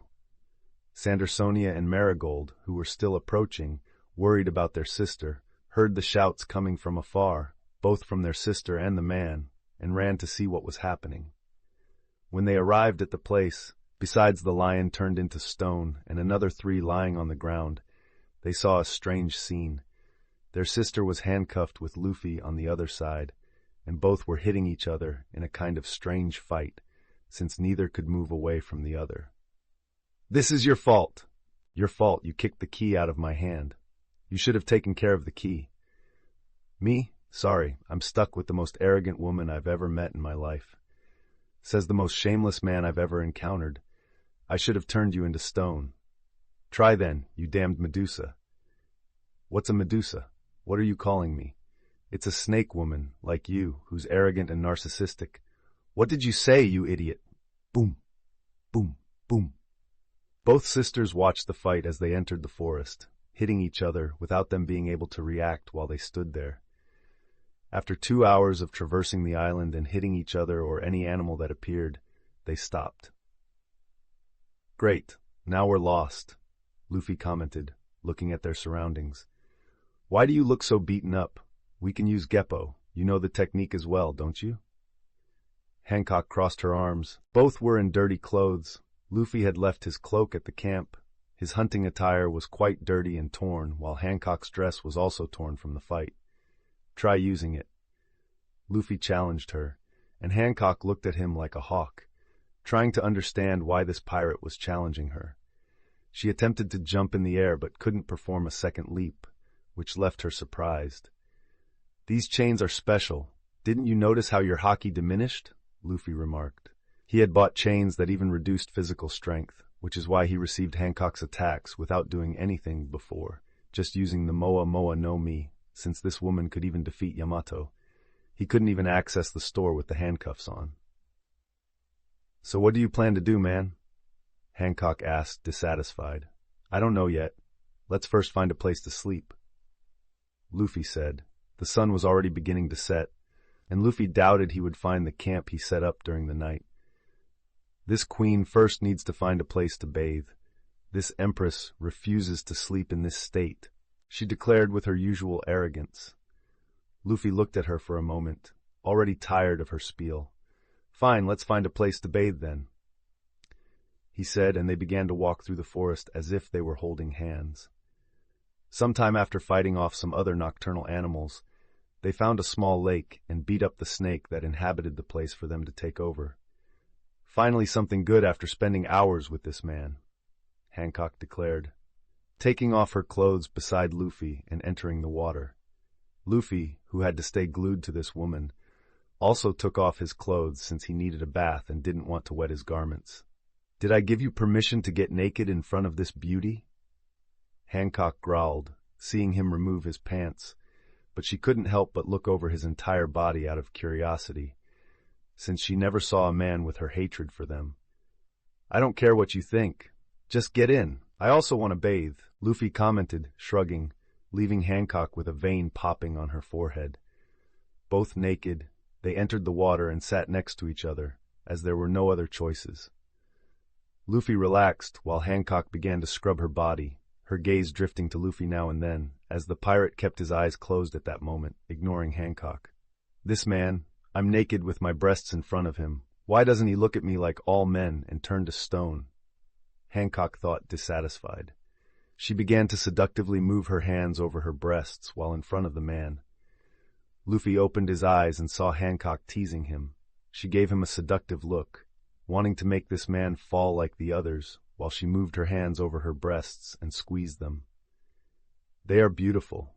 I admit they are among the best I've seen, but you can stop that. I don't just stare at breasts unless I'm in the mood to eat them." Luffy murmured and closed his eyes again, leaving Hancock shocked. "You don't have the desire to eat me?" Hancock shouted indignantly, refusing to believe there would be someone who would refuse her and her body. In a moment of anger, her free hand went into the water and touched Luffy's dick. She touched it and was surprised. "What are you doing?" Luffy murmured, stunned, feeling his weapon being touched like that. Hancock switched her stunned look for a cunning and victorious one. "If you don't want this Empress and she doesn't please you, why is your weapon so erect? Are you going to say you didn't want this beautiful body?" Hancock made an innocent and seductive voice. "Shut up and let go of my cock." Luffy growled, trying to remove Hancock's hand but ended up squeezing her breast. Luffy. "Hancock, get your hands off me," Hancock shouted and slapped Luffy's face. The next scene was Luffy with a red face while Hancock continued to bathe and scrub her body, both with their faces flushed. Luffy couldn't even imagine that his days were just beginning in this mess. Chapter 197, Boa Hancock 06 Third-Person POV. Calm Belt, first half of Grand Line. Luffy woke up the next day and looked at the woman staring at him. "Good morning?" Luffy raised an eyebrow. She didn't respond. Still mute. "Well, at least don't be a boring woman." Luffy smiled. She had another vein on her forehead, but kept silent. They didn't speak for the rest of the night and ended up sleeping turned away from each other. "Well, anyway, we have to look for something to eat." Luffy got up and Hancock stood still. Come on, you might not like me, but at least let's do the basics right." Hancock didn't respond, but her stomach growled at that moment. "See, your stomach is more honest than you." "Ha!" Luffy laughed while Hancock became a bit embarrassed and ended up standing up as well. Seeing this, Luffy led the duo until they found a weird tree. "We have this here. This is great," he murmured and began to break the shell of a tree. "What are you doing?" Hancock asked curiously, her tone of voice no longer as arrogant as usual. My grandpa used to throw me in the jungle when I was a kid. I had to learn to survive. My sister was with me too, but she was so slow it didn't count. So I ended up adapting." Luffy smiled as he took a yellow fruit from inside the broken shell. "Your grandpa threw you in the jungle as a child?" she asked curiously. Luffy looked at her strangely. "Where was that ungrateful witch from yesterday?" "Yes, he's Garp. You might understand that?" he said, a bit lost. "Yes, the marine hero," she commented and looked at the fruit, unsure what to do with it. "Don't bite. The shell is hard. You have to remove the stem, and the shell falls apart," Luffy said as he removed the stem, holding it with the handcuff hand with Hancock and pulled it off with his free hand. "There, now you have to be careful because it will squirt if you pull too fast." Luffy didn't have time to react as Hancock's fruit exploded, soaking both Luffy and her with the juice. Luffy. Hancock. They looked at each other for a while without saying anything to each other, until Luffy snorted with a bit of humor. Ha! Ha! Both began to laugh, finding the situation quite relaxed. I guess we have to go back to the lake. Hancock ended up saying, laughing without thinking, and looked at Luffy, who stopped laughing at that moment. Both stared at each other. Well, let's get more fruits. Then we'll see about that. Luffy commented, finding the situation strange again, because he expected this woman to be the same woman who got him into a lot of trouble, but she seemed different today. Yes, you're right, she said with a normal tone, but without the arrogance she usually showed. Luffy picked another fruit and opened the stem before carefully opening it and joining Hancock in eating. He picked some more fruits and took them to the side of the lake where they had bathed, sitting while they ate quietly. What are we going to do today? She asked, breaking the silence. The ideal would be to find the camp, but I doubt we can do that easily. We have to wait for your sisters, he commented. You didn't come to train? Then let's do that, she said calmly, leaving Luffy even more confused with her behavior today. What? You want that? You seemed to hate it yesterday. He looked at her with a small smile. Didn't you see how I fought yesterday? But maybe this empress has changed her mind today, she commented with a blush, looking a bit embarrassed, admitting something like that. All right, then. I want to see you keep up then. Let's do that as soon as we finish eating. Luffy commented without losing his smile, while Hancock just snorted. They ate in silence until they seemed satisfied. All set? He said, and she nodded.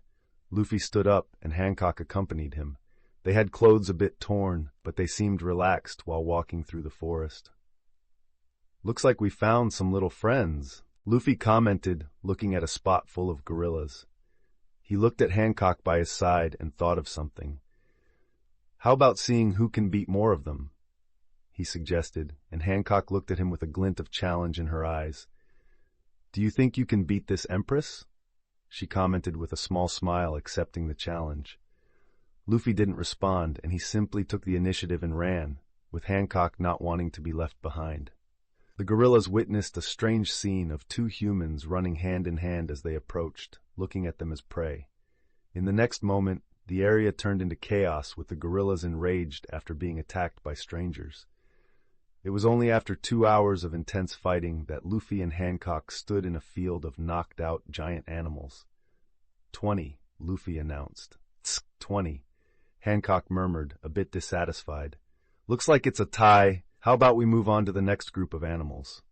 Luffy commented, and Hancock nodded. For the rest of the day, neither Hancock nor Luffy seemed interested in returning to the camp. They continued to explore the island, encountering a group of giant snakes. 10. Shall we move on to the next group then? Encountering a group of giant wolves. 30. Giant zebras. 20. Giant leopards. 10. Giant lions. 10. They stopped fighting only at night. Luffy picked some more hidden fruits and a wolf. Grabbing a piece of wood and imbuing it with haki, he began to cut the wolf to prepare dinner. He had the sword, but it was in a small version in his pocket, so he couldn't increase its size with the handcuff on. This is good, Hancock had to admit while eating the meat after Luffy heated it on a fire he created. Glad you liked it. Unfortunately, I can't put any seasoning on the food, Luffy commented, pointing to the handcuffs.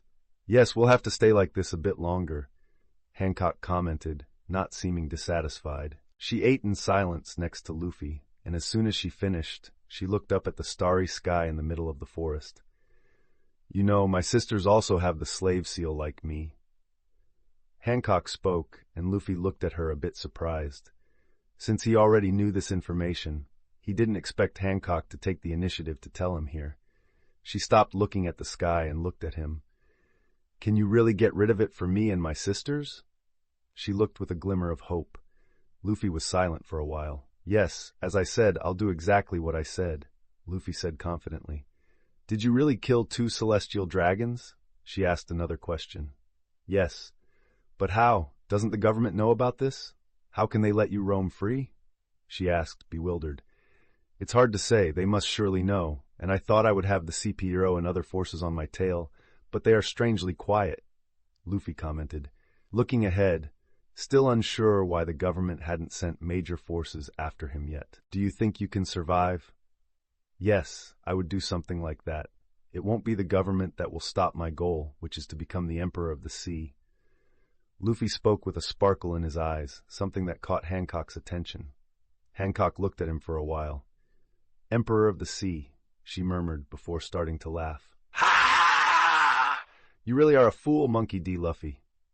Luffy looked a bit displeased by her laughter, but was also surprised that she called him by his full name. But you know, I like that. She smiled at him at that moment, and both looked at each other for several seconds. There was something emerging there, and neither of them knew what to do at that moment. Luffy was a ladies' man, but it wasn't right to lay hands on a woman who was handcuffed and almost naked in front of him, especially since she had been looking down on him until the day before. He was torn between his desire to kiss this woman and his pride in not being with someone who had insulted him so much. I think it's better if we sleep. We have to break our tie in our little game. Hancock broke the tension, most likely because Luffy did not take the initiative, and also because she was lost, having never had to deal with this kind of situation before. You're right, let's sleep. Luffy agreed, and they both lay down on a bed made of leaves on the ground, against each other while their hands remained joined. As Luffy lay down to sleep, he was unaware of the internal conflict his bed partner was having at that moment. Behind Luffy, Hancock had a blush on her face. She was in conflict. Why am I acting like this? I should hate this man, she screamed internally.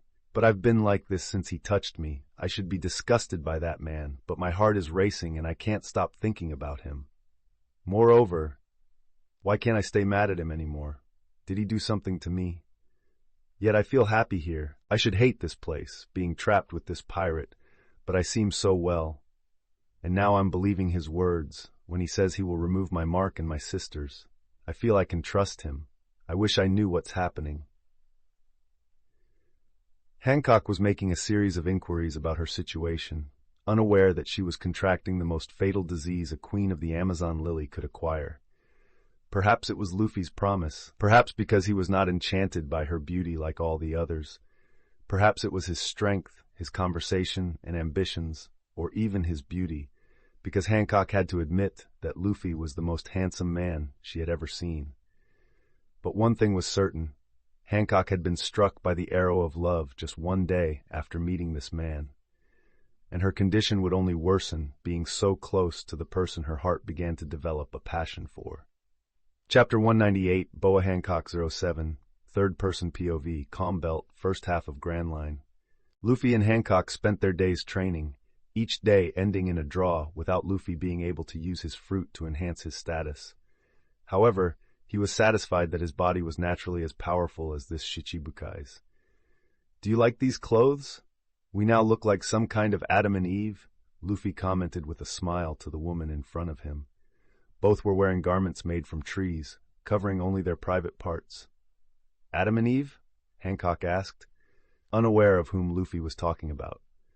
Never mind, it's just a story from a not very well-known religion in this world, Luffy commented. Tell me now, she demanded, but without her usual arrogance. Okay, in the beginning, there was nothing in the universe. Luffy began to tell the biblical story from his past life. So, this woman, Eve, was tempted to eat the fruit from the forbidden tree and made Adam do the same?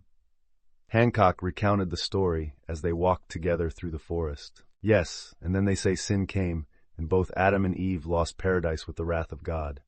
What a weak woman, she should never have listened to that snake, Hancock murmured as she glanced at Luffy, her face hiding an evident blush. One should not betray their man, she said softly. Anyway, it's a lost story. Let's continue our competition, Luffy commented, and they continued to encounter creatures in the forest. Many of them already knew the couple from the last few days, where they were constantly beaten and would run away as soon as they saw the crazy pair. The animals began to run through the forest as the two chased after them at high speed, beating any within their reach. Eventually, at a certain place, Dozens of animals were cornered against a cliff, and the beating began once again. "We're done." Luffy looked at the crowd of animals lying on the ground, crying and unconscious. Choosing one, he went to it and took its life to bring the carcass back to camp. Returning to the makeshift camp, Luffy and Hancock prepared food, with the woman also helping. In recent days, her behavior had changed significantly. She had become sweeter and started taking initiatives so Luffy wouldn't have to do everything alone. Luffy knew he had developed some sort of relationship with Hancock during these days.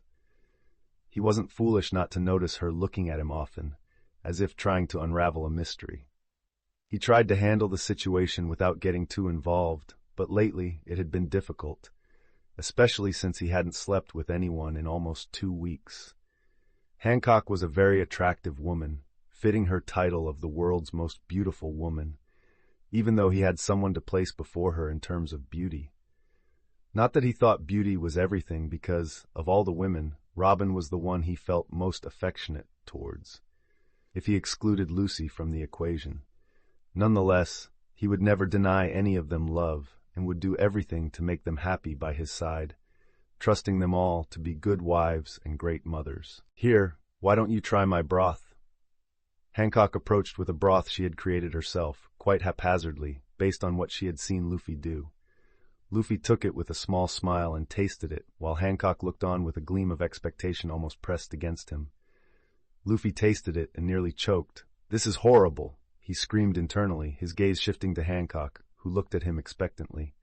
He forced a smile. "It's great," he said, not wanting to discourage the woman looking at him that way. "However, it needs some adjustments," he did not fail to mention. "Really? That's good, but what does it need?" Luffy began to explain the entire recipe, and Hancock seemed not to realize that she had to start from scratch to make her food good. Luffy and Hancock went to their lake again to wash off the sweat from the day's fight. Another thing happening was that neither of them had gone to the bathroom since they had been together, and neither seemed bothered by it. As they stood side by side, Luffy looked at his hand as it turned black with haki. "I may not have my Momo no Mi to speed up training, but these days haven't been wasted," Luffy commented. He had significantly improved his proficiency with armament haki, but it was his observation haki that had developed the most during this time. "I can't deny it's been beneficial. Perhaps it will make me less dependent on my fruit," she commented beside him and looked at Luffy, "since not everyone can be charmed by my beauty." Luffy looked at her for a moment and couldn't help but say, "Not everyone can act like an idiot around you, but that doesn't mean they can't be charmed either," Luffy murmured, looking into her eyes. Hancock felt her heart beat faster than usual. "What do I do? Did he say he's also charmed by this empress? Is this a declaration? Is this man finally succumbing to my charms? But why am I so nervous about this?" Hancock screamed internally, not knowing what to do, as her chest sped up and her face turned red. "Damn, why did I say something so cliché?" Luffy commented, embarrassed by what he had said, impulsively. "But why does she seem so happy?" Luffy noticed the sparkle igniting in Hancock's eyes as if she had received something very special. "You know what? Screw it." Luffy decided he couldn't stand another day without sex with this naked woman in front of him. She was no longer repulsive, and he would take her as his woman, not knowing what would happen next. Luffy approached without saying anything. Hancock was a bit surprised by this, but she didn't back away and let Luffy come closer to her lips. She felt her first kiss with a dazed look but soon closed her eyes, letting her natural instincts take over and her emotions control her behavior. Lemon scene happened, but soon they decided it was time to return. Luffy and Hancock scoured the forest and finally found the place where the mole had taken the key to the handcuffs, in a cave with many precious items, ignoring the other, which must have belonged to castaways on the island. He grabbed the key and finally released the handcuffs that bound them. But it was strange for both of them. They returned, and Hancock acted weirdly. Luffy had mentioned he had wives, and this seemed to upset her a bit. "Sister!" Both sisters exclaimed when they saw them coming out of the forest dressed in clean clothes, since Luffy had unlocked the store after removing the handcuffs and bought appropriate clothes. "Sandersonia and Marigold, let's go!" she said calmly, leaving the girls confused. The girls were a bit confused, wondering what was going on. Their sister didn't seem so arrogant anymore, but even seemed upset with the man. "Goodbye, Luffy." She looked at him still with a conflicted gaze. "Goodbye, Hancock." Luffy also said goodbye in the same tone. As the sisters were forced to follow their sister, casting questioning glances at Luffy, the pirate stayed at the camp. "Sister," Sandersonia was going to speak, but Hancock just raised her hand, silencing them. "I don't want to talk about it, and don't ask me what happened. I just need to think," she said, not explaining what was happening, but her voice conveyed a certain sadness. She had her pride, learning that Luffy had women affected her, but her heart still wanted that man more than anything in life. She had to think about what she should do. She needed to seek advice, and Gloriosa would be her best option when she returned to the kingdom, and her emotions were quite strange. Luffy had also given her a special, untraceable Den Den Mushi. She would contact him for their alliance and any other matter, so she wasn't worried about not being able to talk to this man. However, there was sadness in leaving him, which caused her great pain in her chest, just with the thought of leaving the island. The sisters returned to the ship, relieving the crew members that Hancock was back well after a week trapped on that island with that man. Directly to Amazon Lily, Hancock gave the order and entered her room without time for anyone to react. She lay down on her arm and felt her chest hurt. "What is this? Why do I feel so empty? I should leave. I must go to Amazon Lily. Gloriosa will tell me what to do." She murmured until, at a moment, she felt something strange and vomited next to the bed without knowing what it was and wondering if she had contracted a disease. Chapter 199. The Disease of Passion.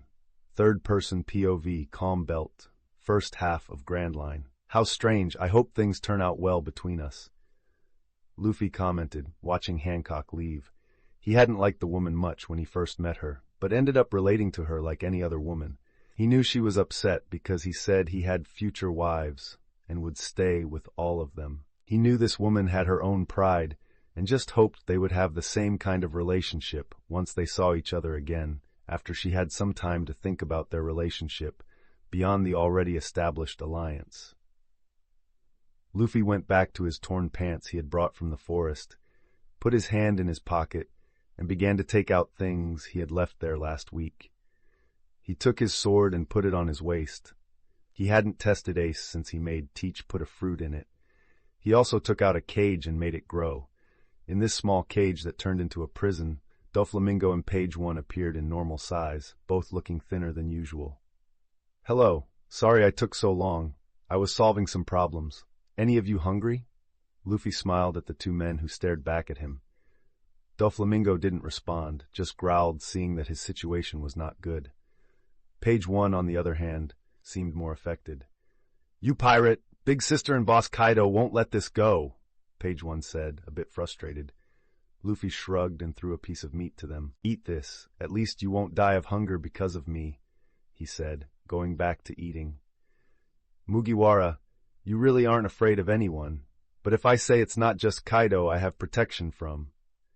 Doflamingo spoke for the first time, not wanting to touch the meat, while Page 1 was eating without care, being very hungry after spending a week in the darkness of Luffy's pocket.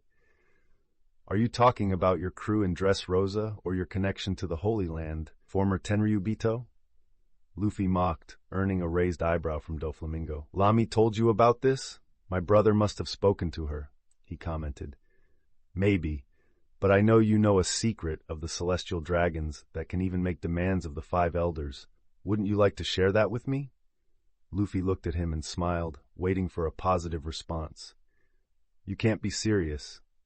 Although Doflamingo was a bit surprised that Luffy knew this information, he was stunned that this pirate expected him to share his secrets. What a pity! Luffy might have looked hopeful for a response, but he already knew Doflamingo would never share it, and he shrugged, going back to his food. "You know, Doflamingo, my crew is still missing a maid. I had one a while back, but she became my navigator. I hope one shows up for me to recruit soon," Luffy commented without turning his face while thinking of a certain woman ideal for the job. "What are you planning?" Doflamingo growled. understanding that Luffy was talking about Baby 5. Nothing much, just hoping your crew will come to rescue you. After all, you're their captain. Luffy commented, wanting Buffalo and Baby 5 to come here, and they would do so even knowing that Luffy defeated Joker. Luffy went back to the cage and shrunk it again with Page 1 complaining Doflamingo hadn't eaten, and Luffy didn't care about him. He put them back in his pocket and started to stretch. Well, now let's train hockey with my multiplication for another week here. Even though I initially didn't like being stuck with Hancock without using my powers, that last week gave me a solid foundation for hockey training, and that's beneficial for me to learn even faster. Luffy commented and started walking towards the forest. He trained all day, but realized he had conquered the entire island. So, he left before dusk, looking for another island, and found a larger one after traveling at high speed for 2 hours. Here the animals were truly more powerful. 3 days later, with intense training, in addition to his hockey, his devil fruit had leveled up, reaching 70 times its maximum power, which Luffy wasted no time in developing. That particular day, his suspicions were confirmed when a shadow appeared over him, and Luffy saw 2 members of the Don Quixote pirates flying over the island. "You damn pirate! Give back Joker, because I want to kill him!" shouted the woman, transforming her arm into a machine gun and firing at Luffy. The bullets exploded the ground around him while he stood still. After the dust settled, Luffy appeared to be in the same place, seemingly unharmed by the woman's attack. "He's still okay," Buffalo shouted. "Take this." Baby 5 transformed all her limbs into cannons and rocket launchers, firing directly at Luffy, who didn't move as the missiles advanced towards him. The explosion subsided, and Luffy appeared just looking at them from the middle of the crater. "They are persistent, I admit. What do you think, Greg?" Luffy commented, turning his head to look at a gorilla looking a bit lost. This was Greg, an animal that Luffy ended up making his pet while he was beating and taming him. The gorilla didn't know what to say about this human, who had received those explosions and seemed to be fine. "Greg, can you take care of the flying man? I want to see how strong you are after training you. I've told you that a pirate also needs a monkey, and I ended up choosing you, but I don't want a weak monkey," Luffy said with a threat in his tone, and Greg, afraid of becoming this man's meal, advanced to the sky after much training in the past few days. Buffalo didn't even know where that giant who jumped in the air and appeared next to him came from. Before he could react, Greg punched him, sending him to the ground knocked out. Buffalo? Baby 5, a bit surprised by this, Slaw, didn't even see Luffy next to her in the air.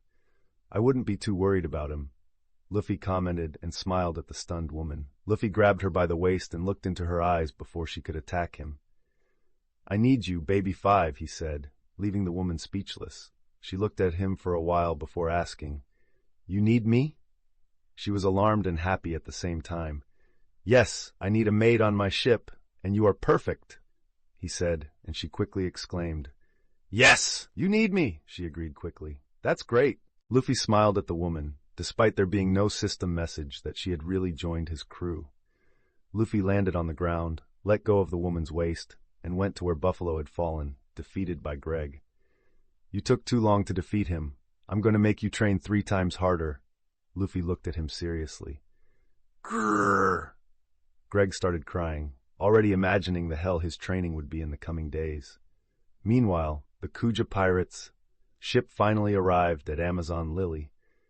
"Hancock-sama has arrived," the women shouted at the port, finally seeing the ship anchoring. Hancock had stayed in her room the entire time at sea, not going out for anything but to order food. Her sisters were very worried about her. Hancock was behaving strangely, and they noticed that sometimes she seemed dejected with nausea on her face. But even when asking and trying to understand their sister, Hancock refused to speak about anything or accept their help. "Sister." Marigold saw Hancock leaving her room heading for the port. "Let's go straight to the palace. Later I want to see Gloriosa," she said, leaving through the port, leading the way with a stern face. As she continued on her way, the women shouted her name with hearts in their eyes, but Hancock ignored it all. An elderly lady among the crowd saw something strange in Hancock with a newspaper in her hands. What happened to her? Gloriosa exclaimed, watching the Empress heading towards the palace.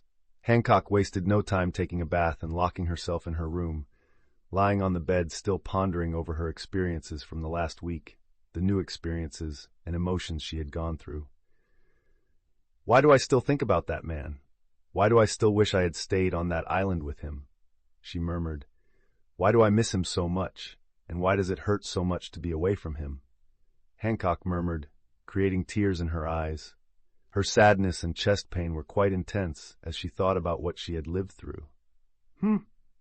Once again, she felt nauseous, turning to vomit next to the bed without being able to go anywhere else. Now I've been like this for days. Is this because I'm away from him? What's happening?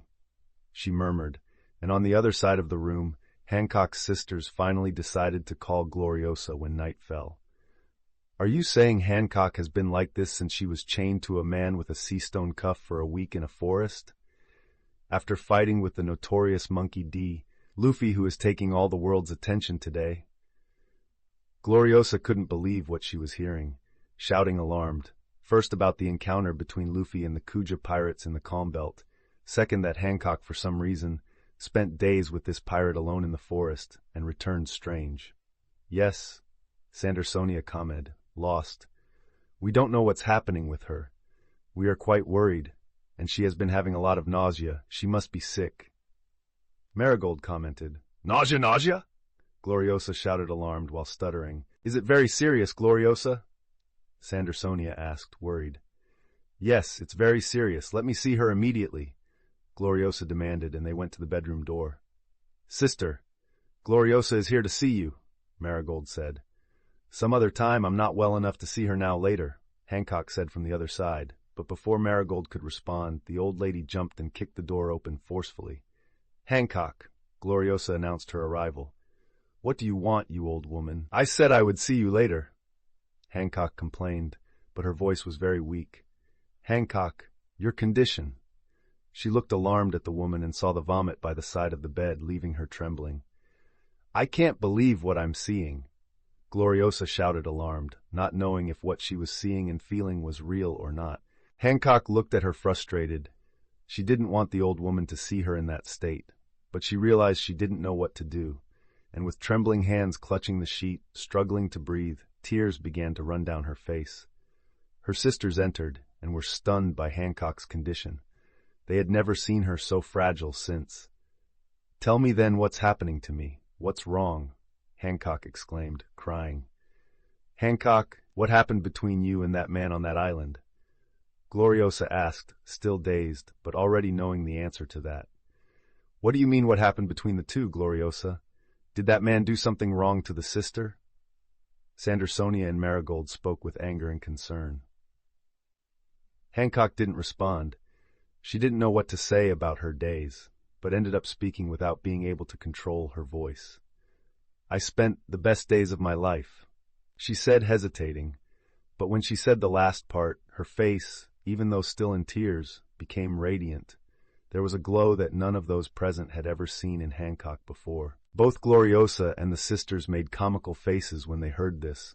Looking at Hancock, Gloriosa saw Hancock return to her sad and conflicted face again and sighed.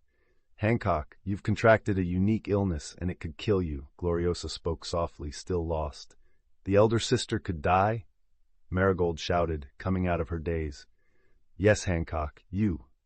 She looked at Hancock, who had started to tear up again while looking at Gloriosa with very sad eyes. You have the disease that every empress of this kingdom acquires at some point in their life. You have the disease of love. You're in love with Monkey D. Luffy, aren't you? She said softly. In love, Hancock murmured, looking at her hands as tears fell on them. Do I love that man? She asked herself, even though she already knew the answer when she felt her heart ache upon hearing the question. Both Sandersonia and Marigold had wide eyes and open mouths upon hearing what they just heard. It seems a man has finally caught your attention, Hancock, but now you must make a decision between choosing love and your responsibilities as the Empress of Amazon Lily. Do I have to choose between Luffy and this kingdom? She looked at Gloriosa with a lost gaze. Yes, however, all the previous queens who chose their responsibility died shortly after as love consumed them. Gloriosa spoke in a serious tone. The elder sister is going to die? The sisters exclaimed upon hearing this, looking worriedly at Hancock. Yes. Gloriosa spoke sincerely. But he already has other women. Hancock finally spoke, her pride wounded. She knew deep down that she loved this man from the day she gave herself to him, but the idea that she had to share him irritated her like never before. What do you expect? From what I've heard, he is someone who appeared on the sea unprecedentedly and is growing like never before. The government will do everything to eliminate him. Gloriosa thought about all the chaos Monkey D. Luffy is causing in this sea. What? They're going to try to kill him? Hancock shouted at that moment, releasing her haki in anger that she rarely had, an anger she only had when Luffy discovered about her brand. Calm down, Hancock. It doesn't mean he's going to die. You know of his achievements. He was not a man so easily defeated. You know this.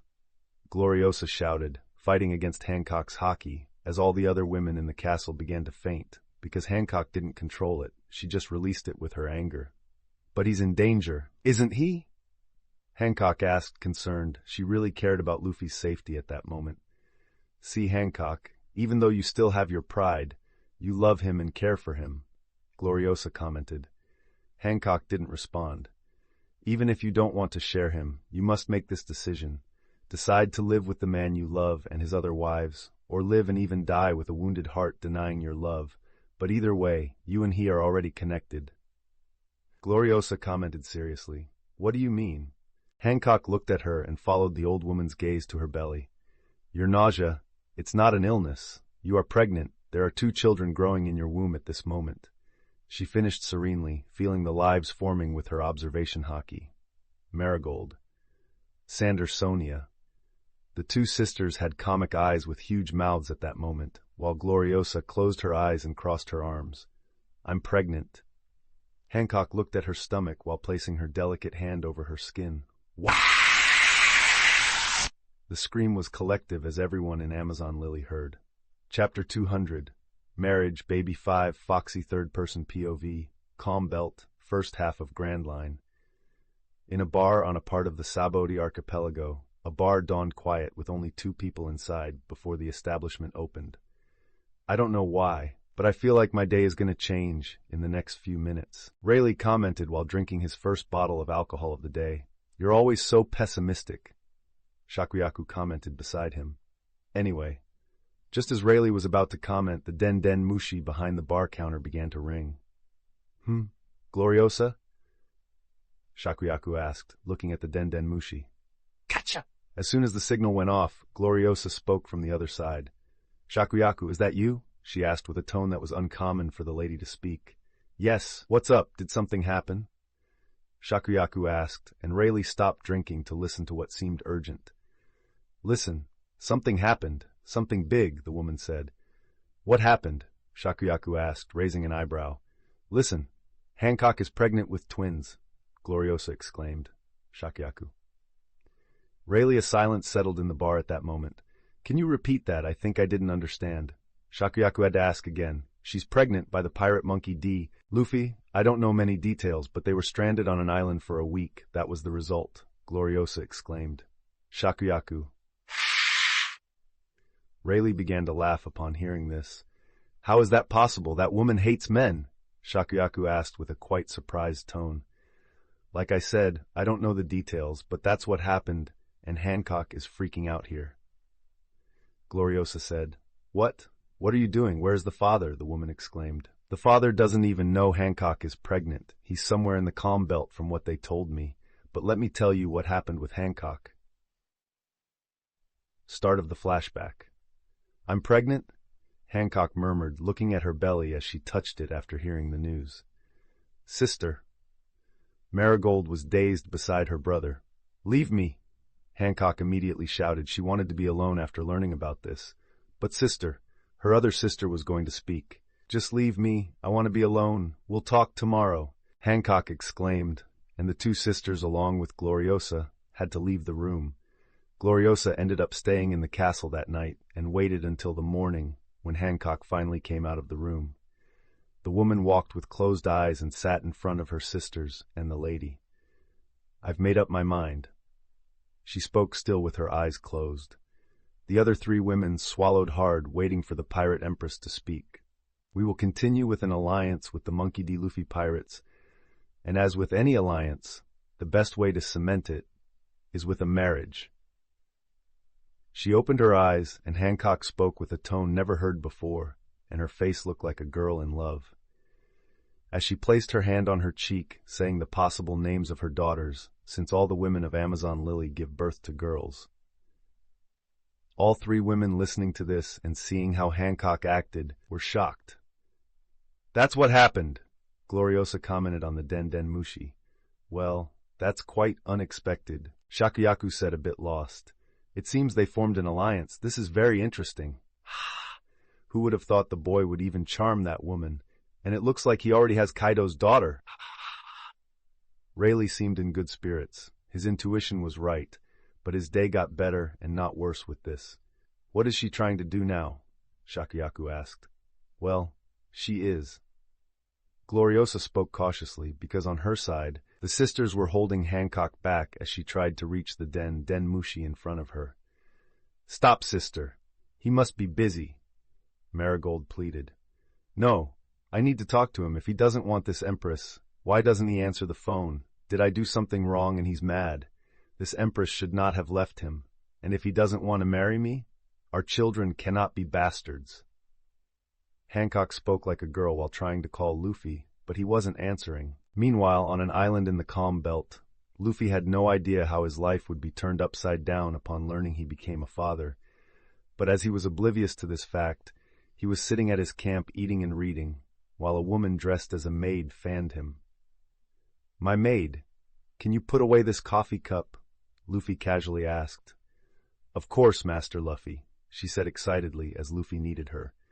But as soon as she took the cup, her expression changed, and she threw the cup on the ground, breaking it, while her arm transformed into a cannon pointed directly at Luffy. Without having time to react, she fired the cannon at point-blank range at Luffy. The explosion lifted dust all over the place, and Luffy appeared fine. Even his chair was still undamaged. "Good thing I bought a more durable chair, otherwise it would have ended up like the last 10 I had to buy," Luffy commented while looking satisfied. In recent days, he had been enjoying his days with Baby 5, training with his assistant. She made his life easier. He did not stop training her either. "You damaged my newspaper. I'm going to have to punish you in training." Luffy spoke seriously. "No!" Baby 5 screamed while kneeling on the ground. "Why is the master immune to blades, bullets, cannonballs, missiles? Nothing I do can hurt him. He's going to punish me again." She cried while already spanking herself, anticipating what was to happen to her. "Anyway, today will be our last day of training on this island. We're going back. I need to stop by Skypiea before making a final stop." Luffy spoke and took the crying maid to train another day again. As soon as he finished, he checked his Den Den Mushi and saw 30 missed calls from Hancock. "What's this? Did something happen?" Luffy commented and picked up the Den Den Mushi. "Catcha! Hello? Luffy!" Hancock shouted from the other side with a tone that surprised Luffy. "Hancock, did something happen?" he asked, bewildered. "Yes," Hancock spoke in the same tone. On the other side of the line, Hancock's sisters saw her suddenly shift from her love-struck face to a more serious one, as she narrowed her eyes and seemed to revert to her old self. "We need to meet to solidify our alliance," she said in a more arrogant tone. "We need to meet? Why? We can say we're already allies." Luffy was confused. It wasn't necessary to solidify the alliance between him and the Kuja pirates. He ignored Hancock's change in tone, already used to the very volatile woman.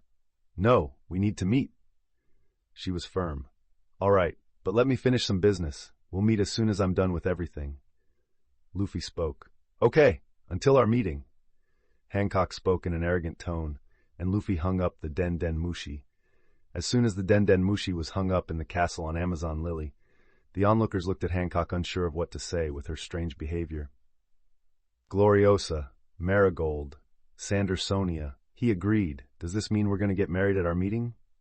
Hancock switched her posture from an arrogant woman to a love-struck woman, placing her hands on her cheeks like a teenager. Hancock, why didn't you tell him you're pregnant with his child? Gloriosa asked, confused. Isn't it obvious? It'll be a surprise, she said with the same face. We should choose the names for our daughters. Maybe Luffy and Hancocka. That's it, she said excitedly, while Sandersonia and Marigold just sighed at this. I still think Hancock is hiding something, Luffy commented while putting away his Den Mushi and looked at the woman quite hurt by his side from the training. Let's go, baby 5. It's time to go back. Luffy approached and began to heal his maid. Of course, master, she said with a blush after her punishment.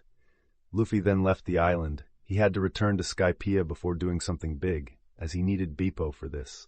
He took off with baby 5 in his arms. Buffalo, Doflamingo, and page 1 continued in his pocket. It was all calm as Luffy flew at high speed, until he encountered a very familiar ship. This is Foxy, he exclaimed. Do you know him, master? Baby 5 spoke in his lap. She had a pistol pointed at Luffy's head, as she tried to kill him several times while they flew, but Luffy was not hurt by it and did not care for her, as if she was just another mosquito trying to bite him. Yes, let's catch them, Luffy announced and flew towards the ship at that moment. Captain, there's a man approaching flying, a crew member said while looking at Luffy approaching them with his enormous wings. Who dares? Noro Noro no mi, he shouted and launched a beam at Luffy, who dodged it with ease.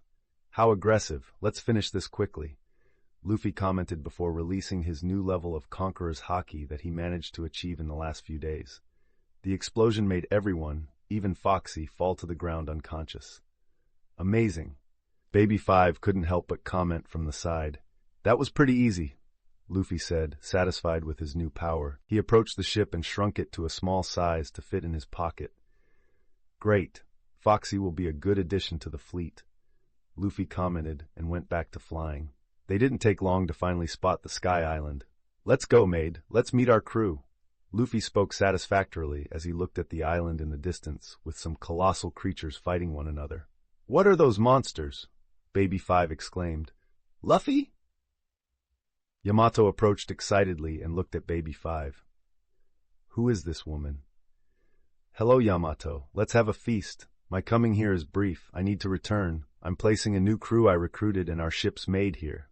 Luffy smiled. After his arrival, everyone gathered, asking Luffy about what he had done. He had to buy another newspaper on the way, since Baby 5 destroyed the one he had stolen from the Kuja pirates. His feats had left everyone astonished with that. But after the surprise and the details, Luffy had a feast with his crew and allies. Hey, Luffy! Where is Enel? He went down with you, right? Usopp asked. He was much stronger and confident. He didn't seem like the Usopp from the same time in the original. I left him on an island in the Calm Belt with a sea stone to train. I hope he comes out at least with her armament Haki, Luffy commented. The night continued, and Luffy finally went to the cabin with all his women to catch up on his weeks without them. He did not sleep that night and had to use his powers to cover the sound. He woke up in bed with several naked women spread out, even with Baby 5 among them, since she seemed to have fallen in love after being saved by Luffy several times.